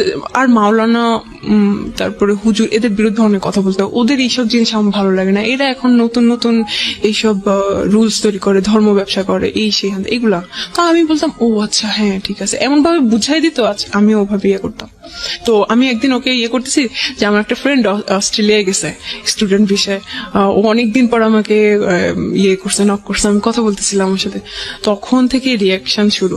তো বলতেছে যে একটা ভদ্র ঘরের মেয়ে কি এরকম করে কথা বলে, তুমি তো একটা এরকম খারাপ, এই সেই। হোয়াটসঅ্যাপ বন্ধ, হোয়াটসঅ্যাপ চালাইতাম, হোয়াটসঅ্যাপ বন্ধ। মানে তখন আপনার উপরে কর্তৃত্ব খাটানো শুরু করলো? আল্লাহ, এটা তো হচ্ছে গিয়ে 1 মাস পর থেকেই, 1 মাস পর থেকে। তো আমি ভাবতাম যে এটা হচ্ছে, কারণ হাজবেন্ড তো হাজবেন্ড টাইপ, কারণ মানে আমি ভাবতাম যে হ্যাঁ ঠিক আছে, এটাই মনে হয় অনেক কেয়ার করে, অনেক লাভ করে। আমি ওটাকে খুব ইজি ভাবে দেখতাম। তারপরে হচ্ছে গিয়ে একদিনে যাওয়ার আগে আমি একটু একটা কথা বলি, সেটা হচ্ছে যে এটা বোধহয় বাই ন্যাচারালি সত্য। অ্যারিস্টোফেনাস নামে খুব বড় একজন ফিলোসফার ছিলেন, আমি যদি ভুল না করে থাকি নামটা, তার একটা লেখাতে পড়েছিলাম যে বেসিক্যালি গার্লস যে কোয়ালিটি, সেই কোয়ালিটিতে কিছু কিছু জিনিস গার্লসদের মধ্যে সেম, মানে মেয়েদের মধ্যে এই জিনিসটা সেম, মোরাললেস। সেটা হচ্ছে দে আর ভেরি মাচ ইমোশনাল, এবং আবেগ দিয়ে তাদের পুরো দুনিয়াটা নিয়ে নেওয়া যায়। হ্যাঁ, আপনি যদি মানে আমি এখানে অনেক মেয়েরাই শুনছেন, সে কারণে হয়তো বা শুনে সতর্ক হবেন। সেটা হচ্ছে একটা ছেলেকে বোঝার জন্য বা একটা মানুষকে জীবনে পারফেক্টলি নেয়ার জন্য অনেকগুলো বিষয় যাচ করতে হয়। তার আগে জীবনের শ্রেষ্ঠ সম্পদটা, যেটা আমাদের রিলিজিয়নে নিষেধ করা হয়েছে, যেটা আমাদের আইনত যায় না, সামাজিকতার জায়গা থেকেও অসামাজিক মনে করা হয়, এই বিষয়গুলো লেনদেনের জায়গাটায় না যাওয়াটাই উত্তম। কেন বলছি যে ছেলেরা, এটা অনেক ছেলেরা আছে খুব ভালো করে এটা জানে যে একটা মেয়েকে পাওয়ার সর্বোচ্চ জায়গাটা হচ্ছে তাকে ইমোশনালি ট্রাই করা, এবং একটা মানুষকে যখন ইমোশনালি উইক করে ফেলা হয় তখন তার সবকিছুই পাওয়া যায়। এবং সেক্ষেত্রে ইমোশনালি তাকে ওই হাজবেন্ড বানানো, ইমোশনালি তাকে লাভ করা, এবং তারপরে তার যেটা হাসিল করা, এবং হাসিল করে সেখান থেকে সরে পড়া, এবং এগুলো আসলে আমাদের সমাজে অহরহ হচ্ছে। আর এই স্টোরিটা আসলে কোথায় গিয়ে দাঁড়িয়েছে সেটাও আমরা দেখাবো আপনাদেরকে। আমি আরেকটু বলতে চাই, তবে সেই বলার জায়গাটা ওনার বলার পর। হ্যাঁ, ও সবসময় বুঝে তো, ও অনেক রেসপন্সিবল হাজবেন্ড, অনেক, মানে সবকিছুতে আমাকে গাইড করে। আমিও খুব হ্যাপি ও আমাকে গাইড করে। আপনি তাকে মানে হাজবেন্ড বলছেন, মানে আপনি মন থেকে তাকে হাজবেন্ড হিসেবে এই করে নিয়েছেন? আমি তো জানি ওটাই বিয়ে। আপনি জানেন ওটাই বিয়ে? হ্যাঁ, আমাকে তো ওভাবেই বুঝাইছে। তো আপনি ছোটবেলা থেকে দেখে আসেননি বিয়ে মানে কি? আমি দেখে আসছি, কিন্তু ও তো আমাকে পুরা সব ইয়ে করে দিছে। এখানে একটা বিষয় খেয়াল রাখবেন, যারা এই ভিডিওটা ইউটিউবে দেখবেন এবং একই সাথে যারা রেডিওতে শুনছেন, আমি খুব বিরক্ত বোধ করি একটা জায়গাটাতে, সেটা হলো আমরা সবসময় যিনি গল্পটা বলেন তাকে জাজ করি। আরে ভাই, সে আমাদের সমাজের বিচ্ছিন্ন ঘটনা না, যাকে এখানে নিয়ে আসা হচ্ছে সে বিচ্ছিন্ন ঘটনা না, তার মতো ভুল অনেকেই করেন। তার ভুলটা শুনে তাকে শুনে যাতে করে আপনি কোনো ভুল না করেন, আপনার চারপাশে যাতে কোনো ভুল না হয় সেটার দিকে খেয়াল করেন। তাকে গালমন্দ করা, আপনি আপনার জায়গা থেকে অসম্ভব রকমের সাধু একজন পুরুষ নিজেকে ভেবে বা মহিলা নিজেকে ভেবে অন্য একজনকে গালমন্দ করা, এটা কিন্তু আসলে আমাদের অনুষ্ঠানের উদ্দেশ্য না। এটা শুধু আমাদের ইউটিউবে হয় না বা অন্য ফেসবুকে, সব জায়গাতে আমি দেখি যে কোনো একটা কিছু ঘটে গেলেই সঙ্গে সঙ্গে তাকে ডিরেক্টলি গালিগালাজ করা। আরে ভাই, তার ঘটনা থেকে আমি কি শিখলাম, তাই না? এটা হচ্ছে মূল বিষয়। আর ওর বয়সটা খেয়াল করবেন, ও তখন 17-18 বছর বয়সে পড়ে এবং ইমোশনালি ওর একেবারে ইমোশনালি জীবনের সবচাইতে এক্সট্রিম মোমেন্ট। আরেকটা যেটা, সেটা হচ্ছে ওর জীবনের প্রথম লাভ, এবং মানুষ প্রেমে পড়ে কত কি করে সেটা আসলে নতুন করে বলার কিছু নাই। তবে আজকের এটা একদমই ডিফারেন্ট একটা স্টোরি। তো আমি এরকম একটা জানি, ধর্মীয় জ্ঞান যে আমার খুব ভালো আছে তা না, আমি মোটামুটি পড়েছি, আমারও খুব কনজারভেটিভ একটা পরিবারেই বড় হওয়া। আমি যতটুকু জানি যে এরকম একটা হাদিস আছে যে মেয়েদের দিক থেকে বিষয়টা এরকম যে ওই বিয়েই না যদি মেয়ের বাবা সেটাতে রাজি না থাকে এবং মেয়ের বাবা যদি বিয়েটা না দেয়, ওটা কোনো বিয়ে না। রাসূলুল্লাহ সাল্লাল্লাহু আলাইহি ওয়াসাল্লামের একটা হাদিস, আমি যতদূর জানি, আমার জানার মধ্যে ভুলও হতে পারে। আমি এরকম 2টা হাদিস জানি। হ্যাঁ, তো এটাকে আপনি পরে জেনেছেন না আগে জেনেছেন? আমি পরে জেনেছেন। তো এটা এটা এটা এটা মানে ওই বিয়েই না যদি বাপ জীবিত অবস্থায় থাকে এবং ওই বিয়েতে বাবার যদি কোনো সম্মতি না থাকে, বাপ যদি না জানে, যতদিন পর্যন্ত না জানবে ততদিন পর্যন্ত ওটা বিয়ে হয়নি। হ্যাঁ, কি ভয়ঙ্কর! মানে এটা বাংলাদেশের অনেকেই জানেন, আমি বলতে আমার গা শিউরে উঠেছে। তো আপনি যদি ধর্ম মানেন তাহলে এটাই সত্য। তো এই জায়গাটা থেকে আমি বলছি না যে আমি যেটা বলছি আপনাকে সেটা আমি খুব ভালোভাবে জানি, আমি এতটুকু জানি, আমি শেয়ার করলাম আপনার সঙ্গে, আপনি চাইলে আরো স্টাডি করে দেখতে পারেন। ওকে, তো আপনি যেটা বলছিলেন যে অ্যাজ এ হাজবেন্ড হিসেবে এটা করতে ওটা করতে, হ্যাঁ, তারপর আমি তখন আমি ওকে অনেক ভালোবাসা শুরু করছি, কারণ আমার হাজবেন্ড, অনেক ভালোবাসতাম অনেক। ও যদি বলতো যে এখন বাইর হও, কারণ ও অফিস থেকে আসতে আসতে সন্ধ্যা হয়ে যেত, আমি তখন সন্ধ্যার দিকে টিউশন করতাম, 7টার দিকে, আমার পুকুর বাসার পাশেই, আমি টিউশন করতাম, বেরো যেতাম। তো তখন মাঝে মাঝে আমি টিউশনে মিস দিতাম, অথবা আমি ফুপুকে বলতাম যে শুক্রবারে ওকে পড়াই দিব, কারণ পরে আমি মিস দিব আমার পরীক্ষার জন্য। কিন্তু ওই সময় আমি ওকে না পড়াইতে যেয়ে আমি হচ্ছে গিয়ে ওর সাথে দেখা করতাম। কোথায় দেখা করতেন? কোথাও চা খাইতে যেতাম রাস্তায়। কিন্তু আপনার ইন্টেন্স মোমেন্ট গুলো কোথায় পাস করতেন? ওটা ওর বাসাতে? হ্যাঁ। তোর বাসায় আর কেউ ছিল না? ওর বাসায় এমন সময় আমাকে ডাকা হতো যখন কেউ থাকতো না।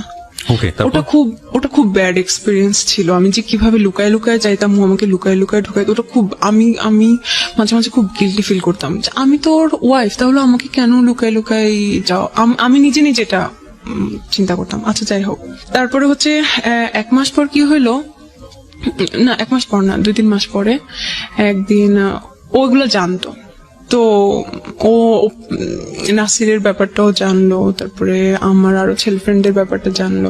জানার পরে হচ্ছে গিয়ে ও খুব সিনক্রেট করলো যে কি এগুলা তুই খারাপ, এই সেই এরকম। তো ওয়াইফ সম্পর্কে কয় বছর পরে? এটা 3-4 মাস পরে। 3-4 মাস পরই? ওকে, 4 মাস হয় নাই মনে হয়, 3 মাস পরে। ও একদম রাখবেই না ভাই। আমি ওই দিন কোন ছেলের জন্য আমি এতটা কান্না করছি, আমার শুধু মনে পড়ে আমি আমার দাদুর মৃত্যুতে এত কান্না করছি।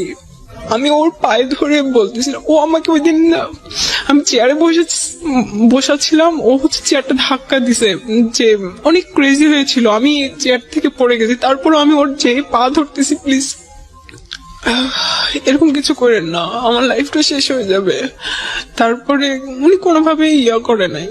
ওই দিন আমি বাধ্য হয়েছি, আমি চলে আসতে। কি করব, বলতেছি তুই এখান থেকে জানালে আমি তোকে মেরে ফেলবো। তারপর হচ্ছে গিয়ে আমি চলে গেছি বাসায়। আচ্ছা, আমি একটা কথা আপনাকে জিজ্ঞেস করি। একটা যেটা হচ্ছে যে বিয়েটার কথা উনি আপনাকে বলে আপনাকে এই কাজটা করিয়েছে, সেই বিয়েটা নিয়ে আপনার সন্দেহ ছিল বা আপনি হিপ্নোটাইজ ছিলেন, আমি যে কথাটা যদি মেনেই নেই, তাহলে আপনার ভিতর থেকে কি কখনো এরকম একটা প্রশ্ন আসেনি, প্রচলিত বিয়ে আমাদের যেটা বোঝায় ধর্মীয় রীতি অনুযায়ী, ওই বিয়েটা তুমি যেহেতু করছো তাহলে প্রচলিত বিয়েটাও করে ফেলো, এখানে সমস্যাটা কোথায়? কিন্তু সেটা এখন করব না, কারণ হচ্ছে গিয়ে এটা জানাজানি হয়ে যাবে ফ্যামিলিতে, আমাদের রিলেশন নষ্ট হয়ে যাবে, তোমার এখনো পড়াশোনা বাকি আছে। জানাজানি হবে ফ্যামিলিতে, যে পরেই যেহেতু করবা, তো বিয়ের পরের যেসব বিষয়গুলো সেগুলো বিয়ের পরে করো, বিয়ের আগে করার দরকারটা কি? বাট সে থাকতে পারতেছে না। বিষয়টা হচ্ছে actually this is a very simple logic. একটা ছেলে এবং একটা মেয়ে পরিণত বয়সে পাশাপাশি থাকলে যেই ঘটনাগুলো ঘটার কথা, মূল যে জায়গাটায় গিয়ে সবকিছু থামে, যে জায়গাটায় গিয়ে আসলে সবকিছু স্ম্যাশড হয়, সেই জায়গাটাই যাওয়ার রাস্তাটাই আসলে হচ্ছে হলো দুইজন পাশাপাশি থাকা, এবং এই জন্যই বোধ হয় যে মানে ডিস্টেন্স জিনিসটাকে সাপোর্ট করে অনেকে, যে সম্পর্কের জায়গাটা থেকে ডিস্টেন্স রাখাটা প্রয়োজন। বিয়ের আগ পর্যন্ত যেসব ডিস্টেন্স রাখলে বৈবাহিক পরবর্তী যে সম্পর্কগুলো সেগুলো জীবনে আসে না, সেই ডিস্টেন্সটা রাখা প্রয়োজন। প্রচুর লজিক আছে আসলে, একটু যদি ঠান্ডা মাথায় চিন্তা করেন আজকের এই গল্প। তারপর কি হলো, আপনি মেনে নিলেন এটা? তারপর আমি চলে গেলাম বাসায়। আর হচ্ছে কি ওই 1 মাস আমার লাইফের খুব টার্নিং পয়েন্ট ছিল। তখন হচ্ছে কি আমি যখন ভার্সিটিতে, তখন নতুন নিউ সেমিস্টার, তখন আমাদেরকে মাত্র সি প্রোগ্রামিং শেখাচ্ছে। আমি কিন্তু খুব ভালো স্টুডেন্ট, আমার ভিতরে একটা কম্পিটিশন নিয়ে, আবার যে ওখানে আমাকে ফার্স্ট হইতে হবে, এইরকম একটা মেন্টালিটি নিয়ে আমি ওখানে ভর্তি হয়েছি। ওই প্রোগ্রামিং আমার আর শেখা হয় না। ওই 1 মাসে অলরেডি ওরা অনেক দূর আগে গেছে, আমি এখন পর্যন্ত শিখতে পারি। মানে ওটা আমার লাইফে সবচেয়ে ওটা আমার লাইফে সবচেয়ে বেশি ভয়ঙ্কর। মানে আফসোস যে আমি সি প্রোগ্রামিং শিখতে পারি না।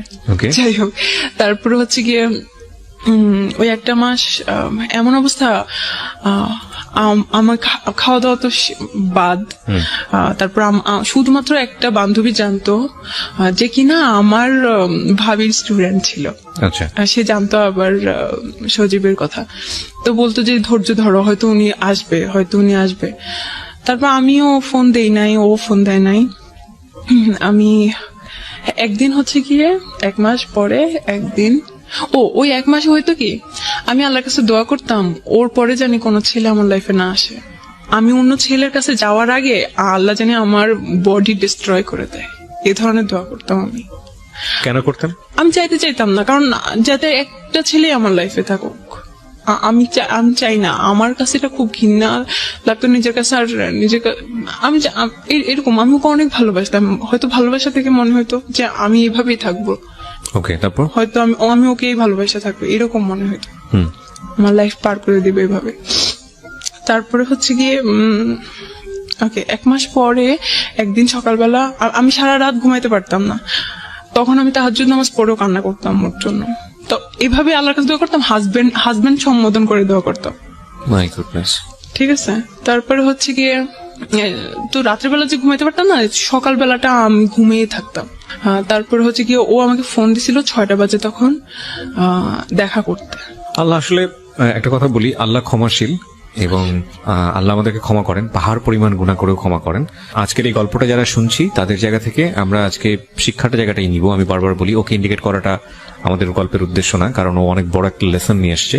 আর পুরো গল্পটা আপনারা যখন শুনবেন তখন বুঝবেন যে আসলে ভুলের মাত্রাটা কতটুকু। জি বলেন। তারপর ও যখন আমাকে কল দিছে, আমি পরে 8টা না 9টার দিকে উঠে আমি দেখছি, আল্লাহ ভাই আমি এত খুশি হয়েছি যে আমার লাইফে ও ফিরে আসে। আমি তো এটাই দোয়া করছিলাম যাতে ও ফিরে আসে। আমি এত খুশি হয়ে গেছি। আমি হচ্ছে কি কিছু না খেয়ে, তখন আমার পেট খারাপ, মানে ওই 1 মাস আমার পেট খারাপ ছিল, কারণ আমি খাওয়া দাওয়া ঠিক করে করতাম না, সারাদিন না খাওয়া থাকতাম, রাত্রেবেলা এসে খাইতাম, আমার পেট খারাপ হয়ে যেত। তো বলতেছে যে উপরে আসো। আমি যে না, নিচে আসেন কথা বলি। বলছে না, উপরে আসো। তো আমি বুঝতে পারছি যে হয়তো আবার স্টার্ট হবে কিছু। আমি এটাই চাইছিলাম। হয় না, হাজবেন্ড ওয়াইফের মধ্যে কোনো ঝগড়াঝাটি হয়, তারপর আবার ঠিক হয়ে যায়। তারপর গেলাম, তারপরে হচ্ছে গিয়ে বললো যে আচ্ছা আমি তোমাকে ক্ষমা করে দিছি, আমিও খুশি। তারপরে হচ্ছে গিয়ে আবার স্টার্ট হলো। আবার এর থেকেই শুরু হয়েছে ঝামেলা। স্টার্ট হয়েছে ঠিকই, কিন্তু অনেক ডমিনেট করতে থাকতো। আমি কিছু ঘটনা বলি, এখানে কিছু ঘটনা বলি, তারপরে এটা শেষ করে দেব। সেটা হচ্ছে কি, আমি ইংলিশে কোর্স করতাম রাইটিং এর। তো ওখানে হচ্ছে গিয়ে ওদের মধ্যে আমি খুব ভালো পারতাম। তো পরের দিন রেজাল্ট দিল, কিন্তু আমি ওই দিন যাই নাই। ওই দিন রেজাল্ট যেদিন দিছে ওই দিন হচ্ছে গিয়ে আরেকটা আঙ্কেল ওখানে ইংলিশ শিখতো। তো উনি বলতেছে যে আজকে আমি সবাইকে ট্রিট দিব, কালকে আমি সবাইকে ট্রিট দিব, আইসেন। তো আমি পরের দিনই গেছি। বলছে আপনি তো একটা জিনিস মিস করছেন, গতদিন ছিলেন না, আজকে কিন্তু এই আঙ্কেলটা ট্রিট দিবে, তো আইসেন। ওটা পিঙ্ক সিটিতে। তারপরে হচ্ছে গিয়ে আমি ওকে ফোন দিলাম। আমি আচ্ছা স্যার, আমি তো হচ্ছে গিয়ে বাসা বলে আসি না, আমি একটু বাসা বলি। তো আমি আমার ফুপুকেও জানালাম, বলি আচ্ছা ঠিক আছে যাও খেটে আসো। তারপরে ওকেও ফোন দিলাম যে এরকম বলছে আচ্ছা ঠিক আছে, আমি কিন্তু তোমাকে ফোন দিতে পারি, যখনই বলবো তখনই কিন্তু চলে আসতে হবে। তো আমি বলছি আচ্ছা ঠিক আছে। কখন? কারণ ওরা তো 2 2টার দিকে ম্যাক্সিমাম টাইমে হচ্ছে 2টায় লাঞ্চ থাকে, ওই দিন শুক্রবার জুমা নামাজের পরে 2টার পরে হয়তো লাঞ্চ থাকে। তো আস্তে আস্তে একটু দেরি হয়ে যেতে পারে, বলছে না কিন্তু বেশি দেরি করা যাবে না, তাড়াতাড়ি করে চলে এসো, আমি কিন্তু তোমার জন্য অপেক্ষা করবো। আচ্ছা ঠিক আছে। তো আমি গেলাম, ওই কিন্তু পারমিশন দিল, গেলাম। এখন ভাইয়া ওখানে আনফরচুনেটলি একটা বার্থডে পার্টি ছিল, তো ওটার জন্য সিট গুলা খালি ছিল না। তো আমাদের একটু দেরি হয়ে গেছে। আচ্ছা যাক, যাই হোক, ও খাওয়া পাতে মাত্র শুরু করছি, ওখানে আমার টিচাররা আরো ওই ক্লাসের আরো আপু ভাইয়ারা, মা কয়েকজন বড় বড় ইয়ে ছিল, সবাই খাইতেছি। ওই টাইমে ও আমাকে ফোন দিতেছে। ওই সময় আমি কি খাওয়া পাতে ওখানে রেখে চলে আসবো? মানুষ কি ভাববে? ওরা কি জানে আমার রিলেশন আছে বা এরকম কিছু? আমি বলতেছি আমি আসতেছি, আর একটু সময়। সে কন্টিনিউসলি ফোন দিয়ে যাচ্ছে। তারপর আবার বৃষ্টি শুরু হয়েছে। আমি যে এরকম করতেছি, তাড়াহুড়া করতেছি। বাসা যেতে বলছে? হ্যাঁ, আমি যে তাড়াহুড়া করতেছি, ও স্যাররা বুঝতে পারতেছে যে তুমি এমন করতেছো কেন, বসো। আরে ও চিন্তা করতেছে হয়তো আমি কিছুক্ষণের সময় ফ্রি পেয়েছি বাসার মধ্যে, এতটুকু তুমি যদি মিস করে ফেলো তাহলে ফ্রি পাবো না। ইন্টেন্স গুলো দেখেন আপনারা, এবং এগুলো কিন্তু আমাদের সোসাইটিতে এখন অনেক কমন, খুব কমন স্টোরি। বিশেষ করে মেয়েরা আজকের এই গল্পটা একটু ভালো করে মনোযোগ দিয়ে শোনেন প্লিজ। হ্যাঁ, ওকে। তারপর কারণ পরে তো আর সময় পাবে না, ও অনেক সময় ম্যানেজ করছে আমার জন্য। এমনিতেই কথা বলতে পারে না, এমনিতেই কথা বলতে পারে না, 1 মিনিট 2 মিনিট কথা বলে। তারপর হচ্ছে গিয়ে আমি তো অনেক করতেছি ওখান থেকে আসার জন্য, বৃষ্টি হইতেছে। আমি বলছি না স্যার, আমাকে যাইতে হবে বাসায়। বলছে আল্লাহ, এই বৃষ্টি তুমি যাবা কিভাবে? তারও আমি সিএনজি ঠিক করে দিয়েছি। পরে হচ্ছে গিয়ে করতে করতে 5টা বেজে গেছে আমার ওখানে আসতে। পরে আমি ওকে ফোন দিতেছি, ও হচ্ছে গিয়ে পিক করতেছে না। আমি মেসেজ পাঠাইতেছি, ফোন করতেছি। আমি ওখানে 8টা 8:30 পর্যন্ত দাঁড়াইছিলাম ওই জায়গায়, যে ও ফোন ধরবে, আমি দেখা করে তারপর বাসায় যাবো। ও ধরতেছিল ওই না। তারপর আমি বলছি আমি কিন্তু এখানে, আমি মাঝে মাঝে খুব করতাম আর কি, ক্রেজি হয়ে যাইতাম। আমি কিন্তু এখানেই দাঁড়ায় থাকবো, আপনি কিন্তু না করলে। ও অনেক ঘাওড়া ছিল। বলছে আচ্ছা ঠিক আছে, কতক্ষণ দাঁড়ায় থাকো, জানে তো আমি একটা সময় যাবোই বাসায়। 8:30 9টা বেজে গেছে। তারপর হচ্ছে কি আমি বাসায় চলে আসছি। একটা স্বভাব ছিল কি, কোন ঝামেলা হইলে ও 4 দিন 5 দিন কথা বলতো না, এটা আমার শাস্তি। আচ্ছা যাক, এরকম আমি হচ্ছে গিয়ে ভার্সিটিতে ভর্তি হয়ে ভার্সিটিতে আসা যাওয়া করতেছি। তারপর আমি হচ্ছে গিয়ে ভাবলাম যে আমার ফুপুর বাসা থেকে ভার্সিটিতে যাইতে প্রত্যেকদিন রিক্সা ভাড়া এটা সেটা অনেক খরচ হয়ে যায়। তো আমি ওখানে মেসে থাকি, ওখানে সাবলেট না মেসে যাই। ওই সব ঠিকঠাক করে দেয়, কয়দিন ঠিক হয়, কয়দিন আবার ঝামেলা হয়, এরকমই হইতে থাকে। আবার আমি হচ্ছে গিয়ে কি করি, ওই যে আমার একটা ফ্রেন্ডের সাথে যে অস্ট্রেলিয়ায় থাকে, ওর সাথে যে আমার ফেসবুকে একটু কথা হয়েছে, আমি ভাবছি যে আচ্ছা ওর সাথে যেহেতু কথা বললে ও রাগ করে, ওর সাথে যে চ্যাট গুলো আমি ওটা ডিলিট করে দেই। তাহলে কারণ অতদিনে আমার ফেসবুক পাসওয়ার্ড আইডি সব ওর কাছে। আচ্ছা, আমার কোনো সমস্যা নাই। আচ্ছা ঠিক আছে। ওটা আপনার কাছে ছিল? কখনো না, আমি চাইও নাই। The most common case of our society, মানে আমি বাবারা বলছি, মেয়েরা একটু ভালো করে শোনেন এবং ইউটিউবে যারা দেখছেন দেখেন, এগুলো আমাদের জীবনে খুব খুবই কমন ঘটনা আজকাল, কিন্তু এগুলোর পরিণতি ভালো হয় না। এবং খুব আনফরচুনেটলি এই জিনিসগুলো আমরা বুঝে না বুঝে অতি ভালোবাসা দেখাতে গিয়ে এই জিনিসগুলো করে ফেলি। একটা জিনিস খেয়াল রাখবেন, যেই লাভের রেসপেক্ট নাই, যেই লাভে দুজনের প্রতি সম্মান নাই, স্যাক্রিফাইস নাই, ফিউচার নিয়ে চিন্তা নাই, শুধুই এই ধরনের অনৈতিক সম্পর্ক যেখানে ঘুরে ফিরে এবং ইন্টারেস্টটা যদি ক্লিয়ারলি বোঝা যায়, তাহলে সেখানে ডুবে থাকা হলো আফিম খেয়ে যেরকম মানুষ ঘোরের মধ্যে থাকে, বিষয়টা আসলে এরকম। এবং ডেফিনেটলি এটা মেয়েদের জায়গা থেকে খুব বেশি হয়।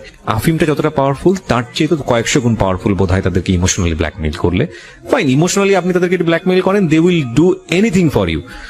কিন্তু এটা যে কত ভয়ঙ্কর হয় শেষ পর্যন্ত জীবনে এসে, হ্যাঁ, এবং এটা আসলে বোঝা উচিত। একটা মানুষকে আপনি যদি মনে করেন যে ফাইনালি এই মানুষটা আপনার জীবনের জন্য, তাহলে বিয়ের আগে যে সম্পর্কগুলো এক্সারসাইজ করা উচিত না, সেই সম্পর্কে কোনোভাবেই যাবেন না। এটা বিয়ের পরেরই সম্পর্ক। হ্যাঁ, যদিও আমাদের এই জিনিসগুলো এখন অনেক বেশি ইজি হয়ে গেছে, কমিউনিকেশন অনেক ইজি, ফোনের কারণে হোক বা যে কোনো কারণেই হোক, এগুলোর পরিণতি কিন্তু ভালো না, একদমই ভালো না। হ্যাঁ, যদি কোনো কারণেই বোঝেন যে আপনার প্রায়োরিটি এই ছেলেটার কাছে একটু কম, বা যাকে আপনি চিন্তা করছেন, আপনার এটা মনে করার কোনো কারণ নাই যে ছেলেটাকে ছাড়া আপনি বাঁচবেন না বা এই মেয়েটাকে ছাড়া আপনি বাঁচবেন না।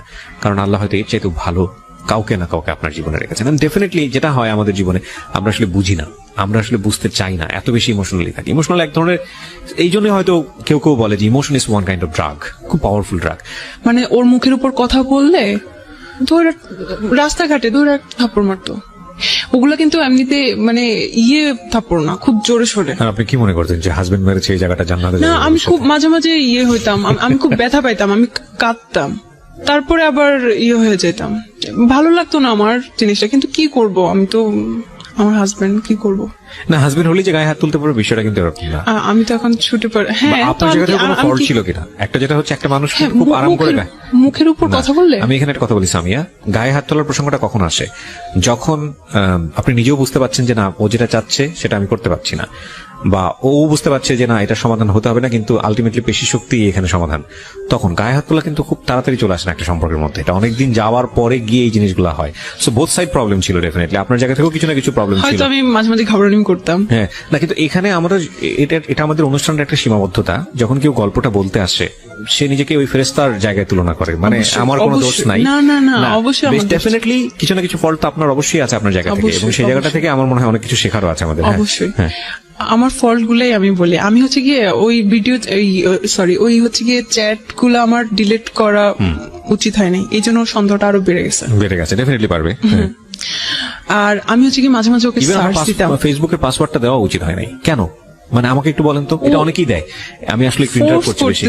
চাইতেছিল, এখন সে সন্দেহ করছে, সে কারণে যাবে। আমি কিভাবে আচ্ছা, আমাকে একটু বলেন তো খুব সহজ করে, আমি জানি না ইন্টারমিডিয়েটের ছেলেমেয়েদের এই জিনিসটা মাথায় আসে কিনা, একটা মানুষকে সন্দেহ করে কি আটকানো যায়? আমি যদি ধরেন, মানে কেউ যদি, আপনার বয়ফ্রেন্ড যদি আপনাকে সন্দেহ করে, বা আপনার হাজবেন্ড যদি আপনাকে সন্দেহ করে, আপনাকে আটকাইতে পারবে? সন্দেহ করে একটা প্রুফ পেলো যে না, আপনার সঙ্গে অন্য একটা ছেলের রিলেশন আছে, তো সেটা কি সে কিভাবে আটকাবে?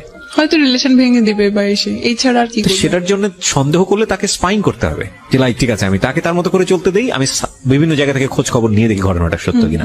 সেটার জন্য তো তাকে তার অ্যাক্টিভিটি ব্লক করা যাবে না। সেটাই। কিন্তু আমরা খুব আনফরচুনেটলি আমরা এই জিনিসগুলো করি, আমরা ওই ব্লক করার চেষ্টা করি, না এটা করতে পারবো না, না এটা করতে পারবো না, ওইটা করতে পারবো না। তো একজন মানুষকে সন্দেহ করলে এটা করা উচিত না। একজন মানুষকে যদি সন্দেহ করেন তাহলে আপনি স্পাইং করেন, যদিও সেটা করা উচিত না, কারণ সন্দেহটা আসলে এক ধরনের রোগ। আচ্ছা, তো এর মাঝে হচ্ছে কি আমি ফেসবুকে ওদেরকে সার্চ দেই, আর ফেসবুকের অত কিছু জানতাম না কিভাবে ওই এগুলা ডিলিট, মানে সার্চ হিস্টোরি ডিলিট করে, সে হ্যান দেন আছে, যাই হোক। তো এগুলাতে ও অনেক ক্ষেত্র, ওকে কেন আমি এখনো সার্চ দিচ্ছি এগুলাতে। তো আমি সার্চ দিয়ে দেখতেছি আর কি, জাস্ট ওরা কি করতেছে বা এসে হ্যান তেন, ওইরকম কোনো ইন্টেনশন ছিল না। হ্যাঁ, এগুলাই আমার ভুল ছিল, আমার এটা করা উচিত হয়নি, এই জন্য এগুলা নিয়ে ঝামেলা হইতো। তারপরে আমি যদি আমার কোনো ফ্রেন্ডদের সাথে হচ্ছে কি 9টার পরে কথা বলতাম, এটাতে ঝামেলা হইতো। রাত 9টার পরে তুমি কেন কথা বলছো? হ্যাঁ, রাত 9টার পরে কেন আমি, এবার মেয়ে হোক ছেলে হোক, বুঝতে পেরেছি, মানে সুপার ইম্পোজ করে আর কি নিজের কর্তৃত্ব। হ্যাঁ, তারপর আবার একদিন হয়েছে কি, ও আমাকে হচ্ছে গিয়ে ডাকছে, তো আমি বলছি যে না, আমি ততদিনে আমি বুঝতেছিলাম যে এটা গুনাই, এটা কিসের বিয়ে। ও ততদিনে হচ্ছে কি আমি ম্যাচ চেঞ্জ করে আমার বান্ধবীর সাথে থাকা শুরু করছি। আমার এক বান্ধবী আমার রুমমেট ছিল, ও দেখতো, ও এগুলোতে বিরক্ত হয়ে যেত, ও আমাকে অনেক বুঝাইতো কি করছিস, এটা কি মনে করিস, এটা তোকে ভালোবাসে, এই হ্যান ত্যান। আমি তুই বুঝবি না, বলছে তুই এই ছেলেকে কিভাবে পছন্দ করলি, ওকে দেখতে কেমন দেখাচ্ছে। আমি দেখ, আমি কিন্তু চেহারা দেখে করি নাই, ও কিন্তু অনেক ভালো মনের মানুষ, এই সেই হ্যান ত্যান। তো ওদেরকে ওভাবে আমি চুপ করাই দিতাম। ওই ফ্রেন্ডটাকেও দেখতে পারতো না ও, আমার কোনো বান্ধবী বা ফ্রেন্ড তো ওর সাথে থাকার পরে তো আমি সব ফ্রেন্ডের বাদ দিয়ে দিছি, আমি কোনো ও বান্ধবীও দেখতে পারতো না। তো একদিন হচ্ছে কি আমি চাইছিলাম যে আমার কোনো বান্ধবীর সাথে যাইতে, কোথাও ঘুরতে যাইতে আর কি। তো ওকে বলছে আর কি যে আমি আজকে আসবো না। তো আচ্ছা ঠিক আছে, আইসো না, আর কখনোই আসা লাগবে না। একটু ইগোইস্টিক ছিল আর কি, ওইগুলা ওর ইগোতে হার্ট করতো। এরপরে হচ্ছে 8 মাস আমি আসলে স্পেসিফিক কারণটা হচ্ছে কি আমি মানে করতে পারতেছি না, যে 8 মাস হচ্ছে গিয়ে কোনো নাই, কিন্তু এই 8টা মাস আমি অনেক কাঁদতাম আর ওকে ফোন দিতাম, বারবারই পোক করতাম, প্লিজ আমি সরি এরকম বলতাম, ফিরে আসেন, তো হয়তো না। তারপরে হচ্ছে গিয়ে একদিন ও আমাকে বলে যে এর মাঝখানে ঝামেলা হইতেছে, তো আমি ওই ফ্রেন্ডের কাছ থেকে চলে এসে আরেকটা রুমমেটের সাথে থাকা শুরু করতেছি। তো ওই রুমমেটের সাথে ওর কাছে তো আমার সব ফেসবুক আইডি আছে, আমার ফেসবুক আইডি বা হচ্ছে কি পাসওয়ার্ড এগুলো আছে। তো হচ্ছে গিয়ে ও দেখতে পারে কে আমার রুমমেটের নাম কি হ্যান ত্যান। তো ও আমার রুমমেটকে ও রিকোয়েস্ট পাঠায়, বলে যে আমার নামে অনেক, আমাকে ও অনেক ভালোবাসতো, ও হয়তো এগুলা প্রকাশ করতে পারতেছে না, অনেক সুখ দুঃখের কথা বলে। তা ও আমাকে আমার রুমমেট আমাকে বলে যে আপু ও তো এরকম, উনি তো এরকম, আমাকে মেসেজ দিয়েছিলাম, জাস্ট ঠিক আছে কথা বলে দেখো কি বলে। তারপর হচ্ছে তখন কিন্তু রিলেশনটা ভালো নাই। তারপর হচ্ছে গিয়ে আমি কোনোভাবে ওকে ছাড়তে চাচ্ছিলাম না, যে যাই হয়েছে ওর সাথেই থাকি। ওর সাথে একটা সময় আমি ওকে ওর রুমমেটের ল্যাপটপ থেকে ওকে মেসেজ দিতাম, ও কিন্তু এগুলো এখনো জানে না। আমি ওকে ছোট করতে চাইনি, ও ছোট হয়ে যাবে। তারপরে হচ্ছে গিয়ে আমার রুমমেট বলতো আপনার মনে হয় ভালো করে ঘাটা উচিত, ওনার মনে হয় ক্যারেক্টারের প্রবলেম আছে এই সে। তুমি অন্য সবকিছু বলতে পারো, এইটা বলতে পারো না, কারণ এইটা আমি বিশ্বাস করি না। ওটা আমি বিশ্বাসই করতাম না ওর কোনো মেইলি প্রবলেম আছে। তারপর হচ্ছে গিয়ে টুকটাক ফ্ল্যাটিং এখন শুরু হয়ে গেছে আমার রুমমেটের সাথে। তো একটা সময় আমার রুমমেট আমাকে হাইড করতেছিল, বলছিল যে ওই হয়তো ওকে বলে দিছে যে বইলো না। তো হয়েছে কি, আমি তখন চিন্তা করতাম ও আমাকে বলে না কেন, ওর ব্যাপারে কিছু কি অবস্থা, ওর কি হইলো। তারপরে আমার বিছানা থেকে আমার রুমমেটের বিছানা দেখা যায়, ল্যাপটপটা এভাবে ক্লোজ। আমার আবার চোখে ভালোই মানে পাওয়ার আছে, আমি হচ্ছে বুঝতে পারি যে কোন চ্যাট বা এসে। আমি হচ্ছে গিয়ে ও আয়নার সামনে কিছু একটা করতেছে, আমি ওর মেসেজ আসছে, নোটিফিকেশনের সাউন্ড হচ্ছে, আমি দেখি যে ওর নাম। তারপরে আমি কিছু বলি না, আমি জাস্ট সময় দিচ্ছি দেখি ও কিছু বলে কিনা ওর ব্যাপারে। তখন আপনার সঙ্গে কোনো সম্পর্ক নাই? না, সম্পর্ক নাই বলতে আমি তো চাচ্ছি, কিন্তু ও আমাকে ইয়ে করে না, ইগনোর করে, ও চাচ্ছে না আমাকে, এরকম আর কি। তারপরে হচ্ছে গিয়ে কি পেলেন আপনি? কয়েকদিন পরে আমি ইচ্ছা করে ওর কথা উঠাইছি যে কি অবস্থা এখন, কি আর মেসেজ দেয়, কি বলে। বলছে না তেমন কই না, তেমন কিছু না। আরে আমি কেন ভাই আপনার বয়ফ্রেন্ডের সাথে কথা বলতে যাবো, আমি এগুলোতে ইন্টারেস্টেড না, আপনারা যা খুশি, এমন ভাবে কথা বলো আমার রুমমেট। তারপর আমি বলতেছি আমি তো সেদিন দেখলাম যে মেসেজ করছে, তুমি খেয়াল করো নাই কি বলছে। আমি শুনতে চাইছিলাম যে ও কি বলে।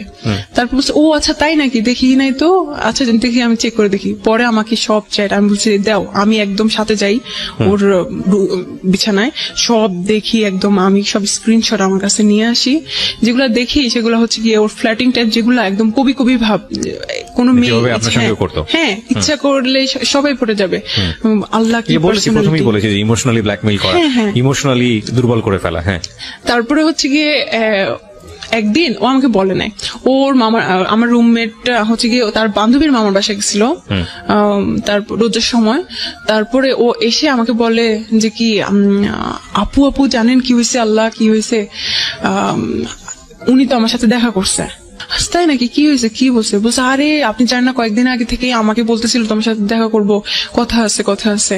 তো আমি ভাবছি আপনার ব্যাপারে কিছু কথা বলবে, হয়তো আমার রিলেশনটা ঠিক করে দিতে পারলে ঠিক আছে, ভালো। ওরা আমার সব বান্ধবীরা জানে যে আমি তার জন্য অনেক উইক, এরকম। তারপরে হচ্ছে কি এই প্রমাণ পেলাম। তারপরে একদিন হচ্ছে আমি ওর প্রোফাইলে যাই, যে দেখি যে আমার একটা ফ্রেন্ড ওর একটা পোস্টে লাইক দিছে। এখন আমি বলছি আল্লাহ, তাও কলেজ ফ্রেন্ড, ও ওকে চিনে কিভাবে, ওর ফ্রেন্ড লিস্টে কিভাবে। আমি আমার ওই ফ্রেন্ডকে নক করি, বলি যে কি অবস্থা। বলতেছে দোস্ত, সে তার সাথে আমার ইদানিং পরিচয় না, আমি জানি না তোর সাথে কি। তাকে আমি 2008 সাল থেকে চিনি। সে হচ্ছে আমার কোচিং এর টিচার, ফিজিক্স পড়ে তো তখন থেকে। বাট তুই দেখ, সে আমার টিচার ঠিকই, তুই আমার প্রত্যেকটা প্রোফাইল যেগুলো সিঙ্গেল পিকচার সেগুলোতে যে দেখ ও কি টাইপের কমেন্ট করে, এমন টাইপের কমেন্ট যেগুলো আমাকেও করতো, মানে বাহ, মানে অন্যরকম আর কি। তার একটা টিচার মানুষ, সে হচ্ছে তার স্টুডেন্টের ইয়েতে কেমন টাইপের ইয়ে করে। ইভেন আমাকে সে নক করে ফেসবুকে, সে সবসময় আমাকে বলতো যে ছেলেদের পোস্টে লাইক দিচ্ছ, তুমি একটা খারাপ হয়েছে হ্যান দেন। কোথাও লাইক দিতাম, কিছু হয়েছে কি, আমি খারাপ, ফেসবুক ইউজ করা যাবে না, হ্যান না তেন না।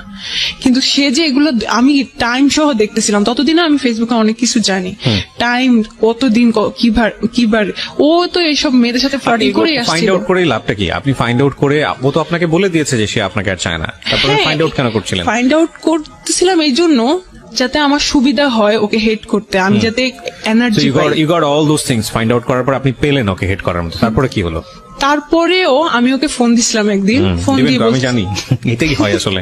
হ্যাঁ, আমি কোনোভাবেই চাচ্ছিলাম না। তো এসে আমাকে বলে, দেখবো তুমি আমাকে কত ভালোবাসো, তোমাকে 4 বছর টাইম দিলাম, তুমি বিসিএস ক্যাডার হবা, ঠিক আছে, বিসিএস ক্যাডার হয়ে তারপরে আমাকে বিয়ে করতে আসবা। তো আমি বলছি এই 4 বছরে তুমি আমার সাথে কোনো কন্ট্যাক্ট করবে না। তা আমি কন্ট্যাক্ট যদি না করি আমি কিভাবে জানবো আপনি অন্য মেয়েকে আপনার গার্লফ্রেন্ড হয়ে গেছে কিনা বা এসে হয়ে গেছে, কিভাবে জানবো? বলছি সেটা পরে দেখা যাবে, পরে আসলেই জানতে পারবো 4 বছর পরে, আগে বিসিএস ক্যাডার হও তারপরে। আমার কখনো ইচ্ছা ছিল না বিসিএস পরীক্ষা দেওয়ার, কারণ আমি ইঞ্জিনিয়ারিং এ পড়ি, আমার বিসিএস এর প্রতি ইন্টারেস্ট ছিল না। তারপর আমি বলছি আচ্ছা ঠিক আছে, আমি ওই কন্ডিশনেও আমি রাজি হয়ে গেছিলাম, কারণ আমি কোনোভাবেই ওকে হাতছাড়া করতে চাইছিলাম না। আমি পড়াশোনা নেটে সার্চ দিতেছিলাম কি কি আছে, কোথায় কি, এভরিথিং। সেই রকম বিসিএস এর প্রিপারেশন নেওয়া শুরু করছি। আমার বাবা মা এদিকে আমাকে ফোন দিছিল, তারা ঢাকায় আসতেছে, আমাকে কোনো একটা ছেলে দেখতে আসতেছে, সুইডেনে থাকে। তারপর হচ্ছে গিয়ে আমি গেলাম, এমন অবস্থা বাসায় মনে যেন আজকে বিয়ে হয়ে যাচ্ছে, এরকম একটা অবস্থা। বাসায় সবাই খুব এক্সাইটেড। ওই ছেলের সাথে আমার যখন কথা হইলো, একটা রুমে আমাদেরকে পার্সোনালি কথা বলতে দিল, আমি খুব নার্ভাস ছিলাম, আমি শুধু হ্যাঁ না করতেছিলাম। ওই ছেলেটাকে খুব পজিটিভ মনে হয়েছিল আমার ব্যাপারে। তারপরে হচ্ছে গিয়ে বলতেছিল দেখা হবে, ওই ছেলেটা আমাকে বলছিল দেখা হবে ইনশাল্লাহ, এটা বলে চলে গেছে। কিন্তু ওই ছেলেটাকে আমার ফুফুর পছন্দ হয় নাই, কারণ ছেলেটা একটু বয়স্ক ছিল, হেলদি টেলদি ছিল, আমার সাথে তাকে যাচ্ছিল না। তো বুঝতে কি পাগল হয়ে গেছে, মেয়ের লাইফটা নষ্ট করে দিবি, সে হ্যান অনেক ভালো আসবে ইনশাল্লাহ। তো কোনোভাবে ফ্যামিলি থেকে মানা করে দিল। কিন্তু আমি যে ওইটা ফেস করার পরে, এটা আমার লাইফের ফার্স্ট প্রপোজাল ফ্যামিলি থেকে। আমি বাসায় যাওয়ার আমার মেসেজ যাওয়ার পর আমি অনেক চিন্তা করলাম যে আমার বাবা আমার জন্য ছেলে দেখতেছে, সুইডেন থেকে শুরু করছে, তার অনেক টাকা বেতন, সে কিন্তু অনেক স্টাবলিশ। আর সে তো আমার গায়ে হাত দেওয়ার সাহস পাবে না, আমার বাবা হাত ভেঙে ফেলবে ওর, বা ফ্যামিলি থেকে একটা ইয়া নিবে। আর আমি যাকে পছন্দ করি আমি এভাবে ইগনোর হচ্ছি, আমার ভালোবাসার মূল্য তার কাছে নাই, আমি কোথায় আছি, কি করতেছি আমি, এই ধরনের আমি চিন্তা করতেছিলাম। আমি খুব একটা এনার্জি পাইছি ওই জায়গা থেকে। তো আমি ওকে ফোন দিয়ে বলতেছি আমি আপনাকে আর ফোন দিব না, আমি আপনাকে আর ডিস্টার্ব করবো না, আপনি আপনার মতো থাকেন। এটা বলার পরে সে হাসছে, কারণ আমি এরকম অনেকবার বলছি যে আমি আপনাকে ফোন দিব না, তারপরেও ফোন দিছি। তো আমি বলছি আচ্ছা ঠিক আছে, আপনি হাসেন আর যাই করেন, এটাই হচ্ছে লাস্ট ফোন। এখানে একটা কথা বলি, আপনাদের মধ্যে কি এমন কোনো কিছু ছিল যেটা তারা সে তাকে আপনাকে ব্ল্যাকমেইল করতে পারতো? সরি, আমি এটা স্কিপ করে গেছি। হ্যাঁ, ও হচ্ছে, ওর কাছে আমার 2টা ভিডিও আছে। একটা ভিডিও হচ্ছে গিয়ে খুব অ্যাবনর্মাল, আমি কাঁদতেছিলাম যে আমি সরি, আমি এরকম করবো না, আমি আর ওকে সার্চ দিব না, এদেরকে আর সার্চ দিব না। আর হি ওয়াজ রেপিং মি। এটা ভিডিও করেছে সে? এটার ভিডিও করছে, এটা ফার্স্ট ভিডিও করছে। বলতেছে আমি এগুলার কাছে দাঁড়াই না, আমি এগুলো পছন্দ করি না, কিন্তু আমার মনে হয় এখন করা উচিত। ও এটা বলছিল, আমি যাই হোক। তারপর এটা ছিল ফার্স্ট পার্ট। আমি জানি, আমি তখন বিশ্বাস করছিলাম ও ওগুলা ডিলিট করে দিবে, কারণ আমি ওকে অনেক বিশ্বাস করতাম। আচ্ছা, তারপর সেকেন্ড পার্ট? সেকেন্ড হচ্ছে গিয়ে ও আরেকটা ভিডিও করছিল, সেটা নর্মাল। এটা তো আপনার সম্মতি ছিল? আমার সম্মতি ছিল, কারণ ওকে একবার তো করছিলই। তারপর বলছে যে এগুলা কিছুই হবে না, এগুলো আমি এমনিতে রেখে দিব। তো আপনি বলেননি যে তুমি এগুলো ডিলিট করে দাও? লাস্টে এগুলো নিয়ে বাংলাদেশে যে পরিমাণ সোশ্যালি যেগুলো একটা ভয়ঙ্কর রকমের ক্রাইম, লাস্ট ফোন কনভারসেশনে কি ছিল? এর মধ্যে যখন ওই যে 8 মাসে আমাদের ব্রেকআপ ছিল, তখনই আমি বলছিলাম প্লিজ এগুলো ডিলিট করে দাও। যদি আমি আমার যদি বিয়ে হয়ে যায়, আমার হাজবেন্ড জানবে যে আমার বউ এরকম আছে, তখন তো এটা ইয়ে হবে। জানো, এটার দাবিদার তো আমিও তো এটাতে রেসপন্স, আমিও এটা ইনভলভ, এটা আমার রাখার রাইট আছে। আমি তাহলে যেখানে সম্পর্কই নাই, যেখানে আপনি আমাকে চাচ্ছেনই না, সেখানে এগুলো রেখে লাভ কি আপনার? তো বলতেছে যে সেটা আমি বুঝবো, আমি এটা করবো না, আর তোমার আর কিছু বলার আছে? তারপরে হচ্ছে গিয়ে সেটা কোথায় রাখছে সেটাও আমি জানি। এখনো আপনি জানেন? আমি জানি কোথায় রাখছে। কোথায় রেখেছে? ওর গুগল ড্রাইভে। সবচেয়ে নিশ্চিন্ত জায়গা বাংলাদেশের এখন ছেলেদের এই জায়গাটা, গুগল ড্রাইভ। আমি সেদিন আমার স্যারকে জিজ্ঞেস করছিলাম, আমি খুব software security, sorry cyber security. কথাটা বলা ঠিক হলো না বাংলাদেশের ছেলেদের, কারণ বাংলাদেশের সব ছেলে এরকম না, বাট যারা করে ফ্রড তাদের জন্য বোধহয় একটা খুব সেফ জায়গা হয়ে গেছে গুগল ড্রাইভ। ওকে ভাইয়া, ইদানিং একটু বলি, আমার এই সেমিস্টারে একটা কোর্স আছে সাইবার সিকিউরিটি। তো আমি ইদানিং শিখা শুরু করছি কিভাবে ওয়েবসাইট হ্যাক করে, কিভাবে প্রোটেক্ট করে, কিভাবে ডাটাবেস হ্যাক করে। তো আমি স্যারকে একটা কথা জিজ্ঞেস করছি, স্যার আপনি আমাদেরকে এগুলো শিখেছেন, কিন্তু গুগল ড্রাইভ কিভাবে হ্যাক করে, এটা কি পসিবল? বলছে, হাসতেছিল, যদি এটা পসিবল হতো তাহলে তো তোমারটাই আগে হ্যাক হইতো কোনোভাবে। এটা পসিবল না। হ্যাঁ পসিবল, অবশ্যই, যারা ডেভেলপার তাদের কাছে সবকিছু নাই বা গেলাম, পসিবল আর ইম্পসিবল। কিন্তু মানে আমি চাচ্ছিলাম, ওকে বলছিলেন যে তুমি এটা ডিলিট করে দাও, বাট কেউ যদি এটা কখনো করে কারো কাছে, করার পর আপনার সঙ্গে ডিলিট করলে এটা যে কপি নাই, আপনি ইনশিওর করবেন আমি কিভাবে শিওর হব? Right. হয়তো সে অন্য একটা অন্য কোথাও ইমেল লেখেছে। আইডি ক্রিয়েট করে, জানি না, ইভেন ওই গুগল ড্রাইভে Google Drive-এ। রাখলেও আপনি এটা নিশ্চিত হতে পারবেন না, কারণ কোন একটা মানুষ যদি আপনি যদি 100% শিওর থাকেন এটা ফার্স্ট কপি, লাইক আপনার সেলফোনে করেছে বা অন্য কোথাও করেছে, প্রথমত করাটাই অন্যায়। করার পরে যদি আপনি নিশ্চিত থাকেন যে এটা ফার্স্ট কপি এবং সেই ফোনটা আপনি সিজ করে ফেললেন বা সেখান থেকে ডিলিট করে দিলেন, কিন্তু তারপরও অনেক অন্যান্য সময় তো নিশ্চিত আছে। হওয়া যায় না। আর আপনি যেহেতু তাকে স্পেস দিয়েছেন, সেখানে পারলে 100টা কপি করে ফেলেছে, এখন তো আপনি নিশ্চিত হতে পারবেন না। It's a police case. হ্যাঁ, তো আমি যখন ওকে ফোন দিলাম, তো ও হচ্ছে গিয়ে তখনও বলতেছিল, হ্যাঁ তোমার তো আরেকটা সিম চালু হয়েছে, তুমি তো এখন অনেক কিছু করতেছো। তখনও হচ্ছে গিয়ে ওই কাহিনী। আমি যে দেখেন, আমি আপনাকে ফোন দিছি কিন্তু সম্পর্ক ঠিক করার জন্য না, আমি একেবারে শেষ করার জন্য আপনাকে ফোন দিছি। আমি আপনাকে আর ডিস্টার্বও করবো না, আপনি আপনার লাইফ মতো থাকেন। তো একটু হাসতেছিল। আমি আচ্ছা ঠিক আছে, দেখা যাক আমি কতটুকু পারি কন্ট্রোল করতে, দেখা যাক। অবশ্যই সে আমার ফ্যামিলি মেম্বার, সে অলরেডি জেনে গেছে যে আমাকে কেউ দেখতে আসছে। তারপরে হচ্ছে গিয়ে এটা বলে আমি ফোন রেখে দিলাম 7 নভেম্বর। ওই দিন লাস্ট কথা হয়েছে। এরপরে আমার আর ইচ্ছাও হয় নাই, আমি আর কষ্টও পাই নাই, আমি আর ওকে ফোনও দিই নাই। ও আপনাকে ট্রাই করেছে? না, ও ও try তো করে। আমাকে কখনোই ট্রাই করতো না। ওকে, এখানে এই যে ভিডিওটা আপনি রেখে দিলেন, সারা জীবনের জন্য এটা একটা আতঙ্ক। তো এটা নিয়ে আপনার খারাপ লাগে না, কষ্ট হয় না? হ্যাঁ, আমি আসবো। ওটা নিয়ে তো এখন ঘটনাটা চলতেছে। তারপরে হচ্ছে গিয়ে এইদিকে আমি কি করলাম, আমি আমার ইমেল অ্যাড্রেস চেঞ্জ করলাম, পাসওয়ার্ড চেঞ্জ করলাম, আমার ফোনেও কিন্তু করা, ও দেখতে পারে আমার ইনকামিং কল, আউটগোয়িং কল, এগুলোও দেখতে পারে। আমি অফিসে কল দিলাম, দিয়ে মানে বললাম এত বেশি তার কাছে ক্লিন হতে গিয়েছেন যে জীবনে কোনো পার্সোনাল বিষয় রাখেননি, সব তাকে শেয়ার করেছেন। সব আমার হাজবেন্ড। চরম পর্যায়ের বোকা। এসএসসি ইন্টার পড়ুয়া মেয়েরাই আসলে এই জিনিসগুলো বেশি করে। হ্যাঁ, তারপর হচ্ছে কি আমি অফিসে কল দিলাম, দিয়ে বললাম যে আমি এটা কিভাবে কি করতে পারি। তারপর ওরা আমাকে বললো, ওয়েবসাইট লিংক বললো, আমি ওখানে গেলাম, গিয়ে হচ্ছে সব চেঞ্জ করলাম। তারপরে যাচ্ছে ফেব্রুয়ারিতে 2019 সালে ফেব্রুয়ারিতে আমার সেমিস্টার ব্রেক ছিল। ও এইদিকে কি হয়েছে এটা বলতেই হবে। এটা হচ্ছে কি আমার ভাবি জানতো, আমার ছোট ভাবি, আমার ছোট ভাইয়ের বউ, ফুফাতো বোন। উনি বলতেছে যে তুমি কি পাগল হয়ে গেছো, এগুলো সব ঠিক করো। ও কিচ্ছু করবে না, ওর বোন তোমার ভাইয়ের ভাত খায়, কিছু করবে না ও। আমি খুব ভয় পাচ্ছিলাম, কিছু এভাবে সাহস দিছে। তারপর সব করছি। তো উনার সাথে আমাকে কথা বলতে দিত না। আমি উনার সাথে কথা বলার জন্য আরেকটা আইডি খোলার পরে ওটা জানতো না, তার আইডি খুলি, তারপর উনার সাথে কথা বলি। তো ওই আইডিতে আমার আরো 2টা ফ্রেন্ড যাদের সাথে কথা বলতে দিত না, ওই আমার বান্ধবী, কোনো ছেলে ফ্রেন্ড ছিল না, ওদেরকে হচ্ছে কি আমি অ্যাড করার পরে তো ওখানে তখন nika.com নামে একটা ওয়েবসাইট, তখন ওয়েবসাইট ক্রিয়েট করা আমাদের একটা প্রজেক্ট হয় এসে। তো nika.com নামে আমার ফ্রেন্ড হচ্ছে একটা ওয়েবসাইট করবে, ওখানে পাত্রপাত্রী সব করবে। তখন এটাও কি পসিবল, পাত্রপাত্রী নেটেও পাওয়া যায়? তারপর হচ্ছে আমি হ্যাঁ তুই সার্চ দিয়ে দেখিস এরকম অনেক ওয়েবসাইট আছে। আমি সার্চ দিয়ে দেখলাম, সত্যি আসলে ওয়েবসাইট আছে। আমি দেখলাম ওখানে কি আছে, ওখানে অনেকে পোস্ট করে আমার এরকম টাইপের মেয়ে লাগবে, ওইরকম টাইপের মেয়ে লাগবে। তারপর হচ্ছে গিয়ে এটাকে আমার খুব ফালতু মনে হয়েছে, খুব চিপ মনে হয়েছে। ওখানে ওইটাতে আমি দেখার পরে ওই সাইডে আরো অনেক সাজেস্ট আসে যে ফাইন্ড ট্রু লাভ, তারপরে হচ্ছে গিয়ে ডেটিং সাইট এরকম। সো ফাইন্ড ট্রু লাভ, যে ট্রু লাভ এরকম ট্রু লাভ পাওয়া যায় না, এইদিকেও ট্রু লাভ পাওয়া যায় এরকম। তো আমি হচ্ছে কি খুব ইন্টারেস্টেড ছিলাম। আমি হচ্ছে গিয়ে ক্লিক করে দেখি যে ওখানে প্রথম যে পোস্টটা, আমি ওখানে ঘুরেও দেখি নাই যে কি আছে, 2-3 দিনও ছিলাম না ওই জায়গায়। ফার্স্ট যেদিন আমি হচ্ছে করি, যে দেখি যে একটা ছেলে পোস্ট দিছে, একটা সিরিয়াস মনের গার্লফ্রেন্ড চাই, সিরিয়াস, যে হচ্ছে হ্যাঁ করবে না।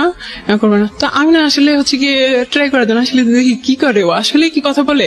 আমার আইডিতে কিন্তু কোনো ছবি ছিল না, কোনো পোস্ট না, কিছু না, ওটা দেখতেই ফেক আইডির মতো দেখা যায়, যে আইডিতে আমি আমার ভাবির সাথে কথা বলতাম। তারপরে হচ্ছে গিয়ে ওই আইডিতে আমি জাস্ট একটা হাই দিই, আমি চলে আসি, ওখান থেকে স্কিপ করে আমি আমার আইডিতে চলে আসি, আমি করি। তারপরে হচ্ছে গিয়ে দেখি কতক্ষণ পর আবার যে দেখি ওই ছেলে আমাকে হ্যালো বলে হাই।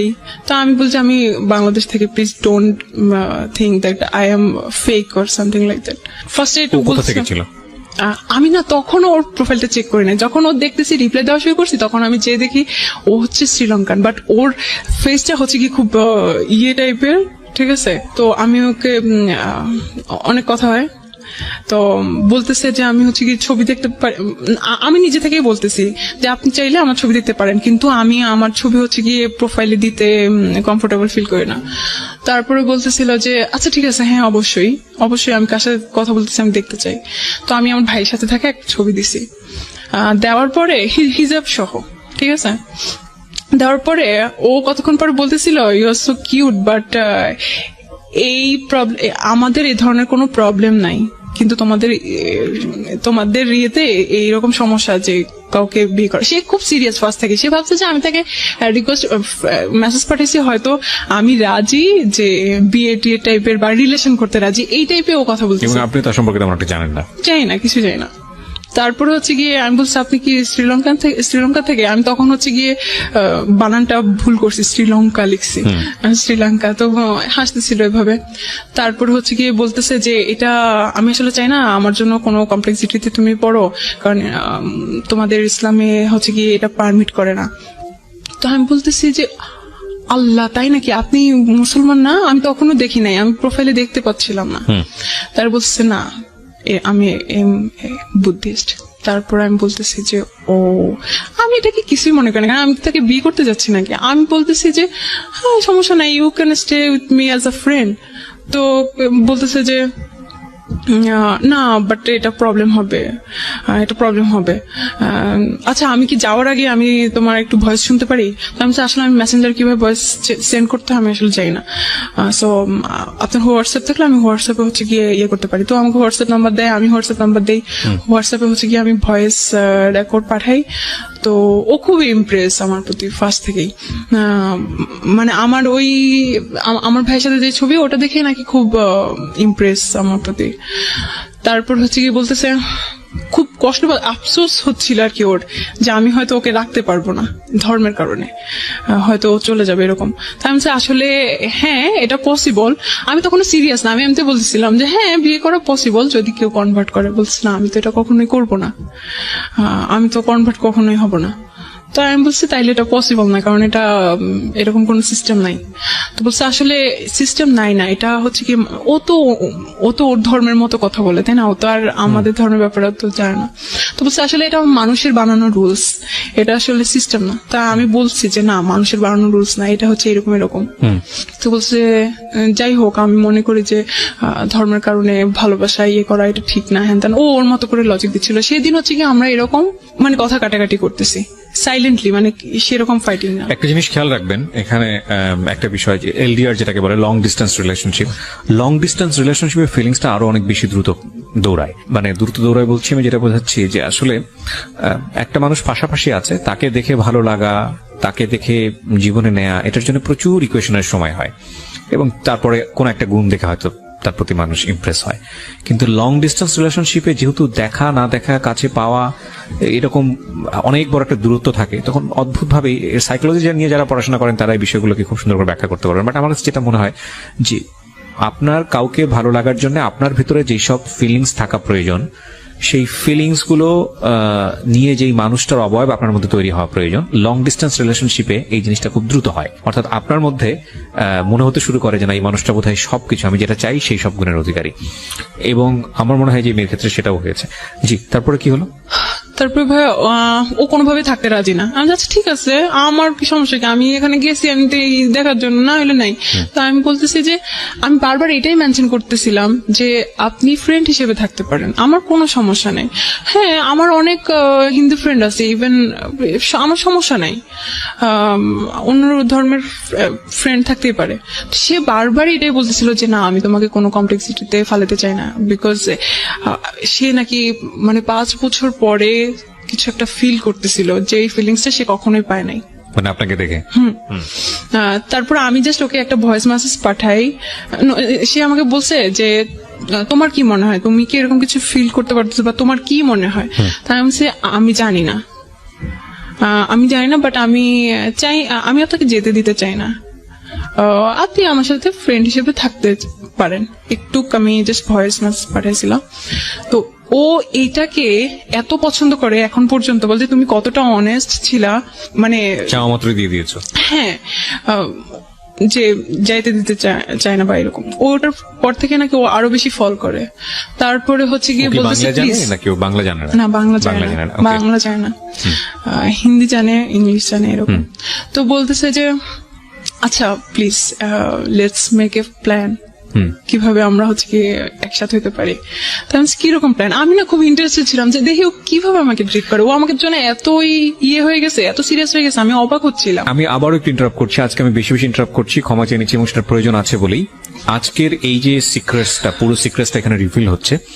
বিয়ে বলতে যেটা বুঝি যে কারোর সঙ্গে কারো সংসার হওয়া, কিন্তু বিয়ের হওয়ার আগে বিয়ে পূর্ববর্তী যে বিষয়গুলো, বিয়ে নিয়ে জ্ঞান দেওয়া, প্রপার মানুষকে সিলেক্ট করা, কার সঙ্গে বিয়ে হতে পারে, বিয়ে হলে কি হয়, এই বিষয়গুলো নিয়ে যে জ্ঞান দেওয়া, পরিবার থেকে আসুক বা পরিবারের অন্যান্য সদস্যদের কাছ থেকে আসুক, যে সময় তাদেরকে এই জ্ঞানটা দেওয়া প্রয়োজন, সেটা না হলে কি হতে পারে একটা মেয়ের জীবনে কিংবা একটা ছেলের জীবনে, মূল জায়গাটা এতক্ষণে আপনারা হয়তো রিভিল করতে পারবেন। কারণ আরেকটা ভয়ানক রকমের ঘটনা যেটা ওর জীবনে ঘটেছে, আমি জানি না এটা রেজাল্ট কি, বাট আমাদের জায়গা থেকে এটা ভয়ানকই মনে হবে। ঠিক আছে, আমরা সেদিকে আগাতে চাই। জি বলেন। তারপর হচ্ছে গিয়ে একটা প্ল্যান মেক করা শুরু করছে। ইভেন এটা বলে যে আমার মনে হয় তোমার বাবা আমাকে পছন্দ করবে। তারপর নিজে থেকে সে নিজের দিতেছিল, সে কি করে না করে। সে সফটওয়্যার ইঞ্জিনিয়ারিং এ পড়াশোনা করছে, সে এখন এই চাকরি করে, খুব ভালো বেতন। ভাই আমি এগুলো শুনতে চাচ্ছি না, এগুলো তো সে এখানে এসে কেন পাত্রী খুঁজছে? এত ভালো সেখানে সে কেন পাত্রী খুঁজছে? সেও কি কিউরিয়াসিটির জায়গা থেকে এখানে এসছে নাকি আপনার মতোই জাস্ট? আমি এটা আজ পর্যন্ত জানি না, জানা উচিত। এগুলো ভুল, এগুলো বড় রকমের ভুল। আমি অবশ্যই জানবো। তারপর হচ্ছে গিয়ে ও বলতেছে আচ্ছা ঠিক আছে, আমার বাংলাদেশি ফ্রেন্ড আছে, তুমি চাইলে কিন্তু আমি তোমার বাবার কাছে প্রস্তাব পাঠাতে পারি, এবং সে আমার বাবা আমার সাথে কথা বলতে পারে। একদম এইভাবে সিরিয়াস সে। কারণ ভাই আল্লাহর রাস্তায় মাপ চাই, আমার বাবার কাছে পাঠাতে চাই না, উল্টা আমাকে ফোর্স করে বিয়ে দিয়ে দিবে, তোমার জন্য আমার পড়াশোনা বাদ হয়ে যাবে। বলতেছে তাহলে কি করা যায়? আমার মনে হয় তোমার বাবা আস্তে আস্তে। একদিনের কথোপকথনই? একদিনে সুপার ফাস্ট। হ্যাঁ, আমি বলতেছি যে আদারওয়াইজ তো আমরা হয়ে যাবো, তাই না, ডিসকানেক্ট হয়ে যাবো। আচ্ছা ঠিক আছে ভাই, তুমি তোমার মতো থাকো, আমি আমার মতো থাকি। এই জন্য ও এটা এতটুকু পর্যন্ত। কেন ডিসকানেক্ট হবেন? আপনার হোয়াটসঅ্যাপ ইউজ করতে পারতো, মানে আপনার সেটা আপনাকে হোয়াটসঅ্যাপে কানেক্ট করতে পারতো বা অন্যান্য মাধ্যমে সে আসতে পারতো। হ্যাঁ, কিন্তু একটা মানুষ যখন বলবে যে আচ্ছা ঠিক আছে আমি তোমাকে আর ডিস্টার্ব করবো না, আচ্ছা ঠিক আছে ওকে বাই, দেন তারপরে ও আসবে কিভাবে? ঘটনা যেটা ঘটেছে যে উনি হচ্ছেন বুদ্ধিস্ট আর আমাদের এই বোনটি হচ্ছে মুসলমান। সো প্রথম বাধাটাই ছিল হচ্ছে ধর্ম, এবং এই বাধা এবং আমরা স্টে করবো কিনা, দুটো জিনিস একসাথে মুভ করেছে। তো সম্পর্ক হওয়ার ক্ষেত্রে যদি প্রথম থেকেই বাধা থাকে, সেই সম্পর্কটা খুব তীব্রতর হয়, এবং এটা ওদের ক্ষেত্রে হয়েছে। প্রথম দিনই দেখছে থাকবো না, আসলে জয়ী হবে কি, থাকবো না। হ্যাঁ, তখন দেখা গেছে যে না, এই বললাম না যে ফুল অফ ইমোশন। হ্যাঁ, তারপর হচ্ছে কি আমি আসলে এত কমপ্লেক্সিটির মধ্যে জড়াইতেই চাইছিলাম না, কারণ না ভাই একটা জিনিস থেকেও করতে আমার ওই রিলেশনের সাথে এই সম্পর্কে যাওয়ার যে পসিবিলিটি ক্রিয়েট হচ্ছে, সেটার গ্যাপ কতখানি? মানে আগের রিলেশনটা ব্রেকআপ হয়েছে কত আগে? ওটা তো অনেকবার। না, লাস্ট ব্রেকআপটা হয়েছে লাস্ট হচ্ছে গিয়ে 2017 সালের। মানে গ্যাপ কতটুকু? বয়সের সময়ের গ্যাপ বলতে চাচ্ছি। সময়ের গ্যাপ হচ্ছে 7-8 মাস, 6 মাস। তার মানে আপনার মনের ভিতর থেকে কিছুটা হলেও 6 মাস না, সরি কতদিন? 1 বছর হয়ে গেল। তো আপনার এই জায়গাটা থেকে নিজেকে সামলে ওঠার কথা। যেটা হয় যে আমাদের ক্ষেত্রে যেটা হয় যে আমরা অনেক সময় দেখি যে একটা রিলেশনশিপে স্যাটিসফাইড না, ধাম করে সে আরেকটা জায়গায় সুইচ করে ফেলেছে হ্যাপি হওয়ার জন্য। হ্যাঁ, সেটা একটা অন্য হিসাব, কিন্তু আপনি তো একটা গ্যাপ পেয়েছেন, তার মানে নিজেকে তো ঠিক করে ফেলার কথা। হ্যাঁ, আমার ওর জন্য কোনো কষ্টই হচ্ছিল না, কোনো কষ্ট ছিল না, কিন্তু আমি ওই ঘটনাগুলো তো ভুলতেছিলাম না যে আমি আর ঝামেলাতে জড়াতে চাইছি। তারপর কি করলেন? ও বলছিল আচ্ছা ঠিক আছে তাহলে, হ্যাঁ যেহেতু একটা মুসলিম কান্ট্রি, এটা তো অনেক বাধা থাকতে পারে, অনেক সমস্যা হতে পারে। ইন্ডিয়া এরকম করে কি মেরে ফেলে, ইন্ডিয়া এই ধরনের প্রবলেম। আপনাদের কথোপকথন? হ্যাঁ, আমরা এগুলা বলছি। তো এরকম অনেক ঘটনা আছে। তারপর হচ্ছে কি বলতেছে আচ্ছা তাহলে কি করা যায়, তাহলে তোমার কি এরকম কোনো প্ল্যান আছে বাইরে যেয়ে তুমি পড়াশোনা করবে? আমি হ্যাঁ, এটা তো আমার আগে থেকে প্ল্যান আছে। তো বলছে হ্যাঁ, এটা খুব ভালো বুদ্ধি, তাহলে হচ্ছে কি আমরা তুমি পড়াশোনার জন্য বাইরে যাবে, দেন আমরা ওখানে মিট করবো। আমি ভাই এখনো তো অনেক দেরি, ওটা বলছে সমস্যা নাই, আমি অপেক্ষা করবো। তারপরে হচ্ছে গিয়ে আমি বলছি আচ্ছা ঠিক আছে দেখা যাক। তারপরে কথাবার্তা হয়।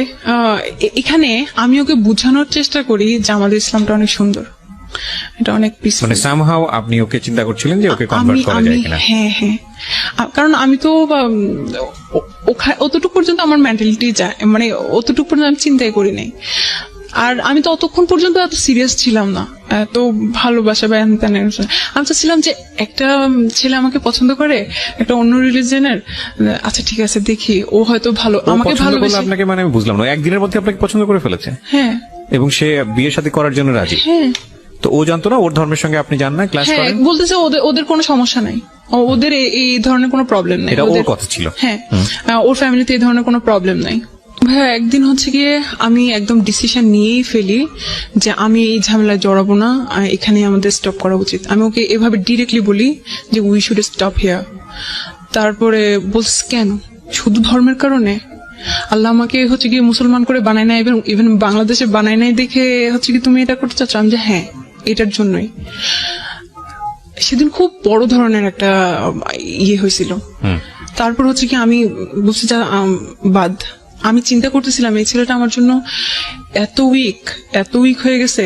আমাকে কখনো লাইফে কেউ বলে নাই যে তুমি অনেক সুন্দর, তুমি অনেক ভালো, অনেক অনেস্ট, কেউ বলে নাই। বাট তারপর আমি শুধু ধর্মের জন্য ওকে ইয়ে করে দিচ্ছি যে আমার দরকার নাই। তারপরে হচ্ছে গিয়ে ও খুব ইমোশনাল হয়ে গেছিল, আমি ওর সবকিছু ইয়ে করছি, ইগনোর করছি। দরকার নেই ইমোশন আমাকে একবার খেয়ে ফেলছে। তারপর আরেকটা জিনিস তো আছে ট্রাস্ট। আমি তো ওভাবে ওকে ফুললি ট্রাস্ট করতেই পারতেছি না। কেন ও কেন আমাকেই ইয়ে করতে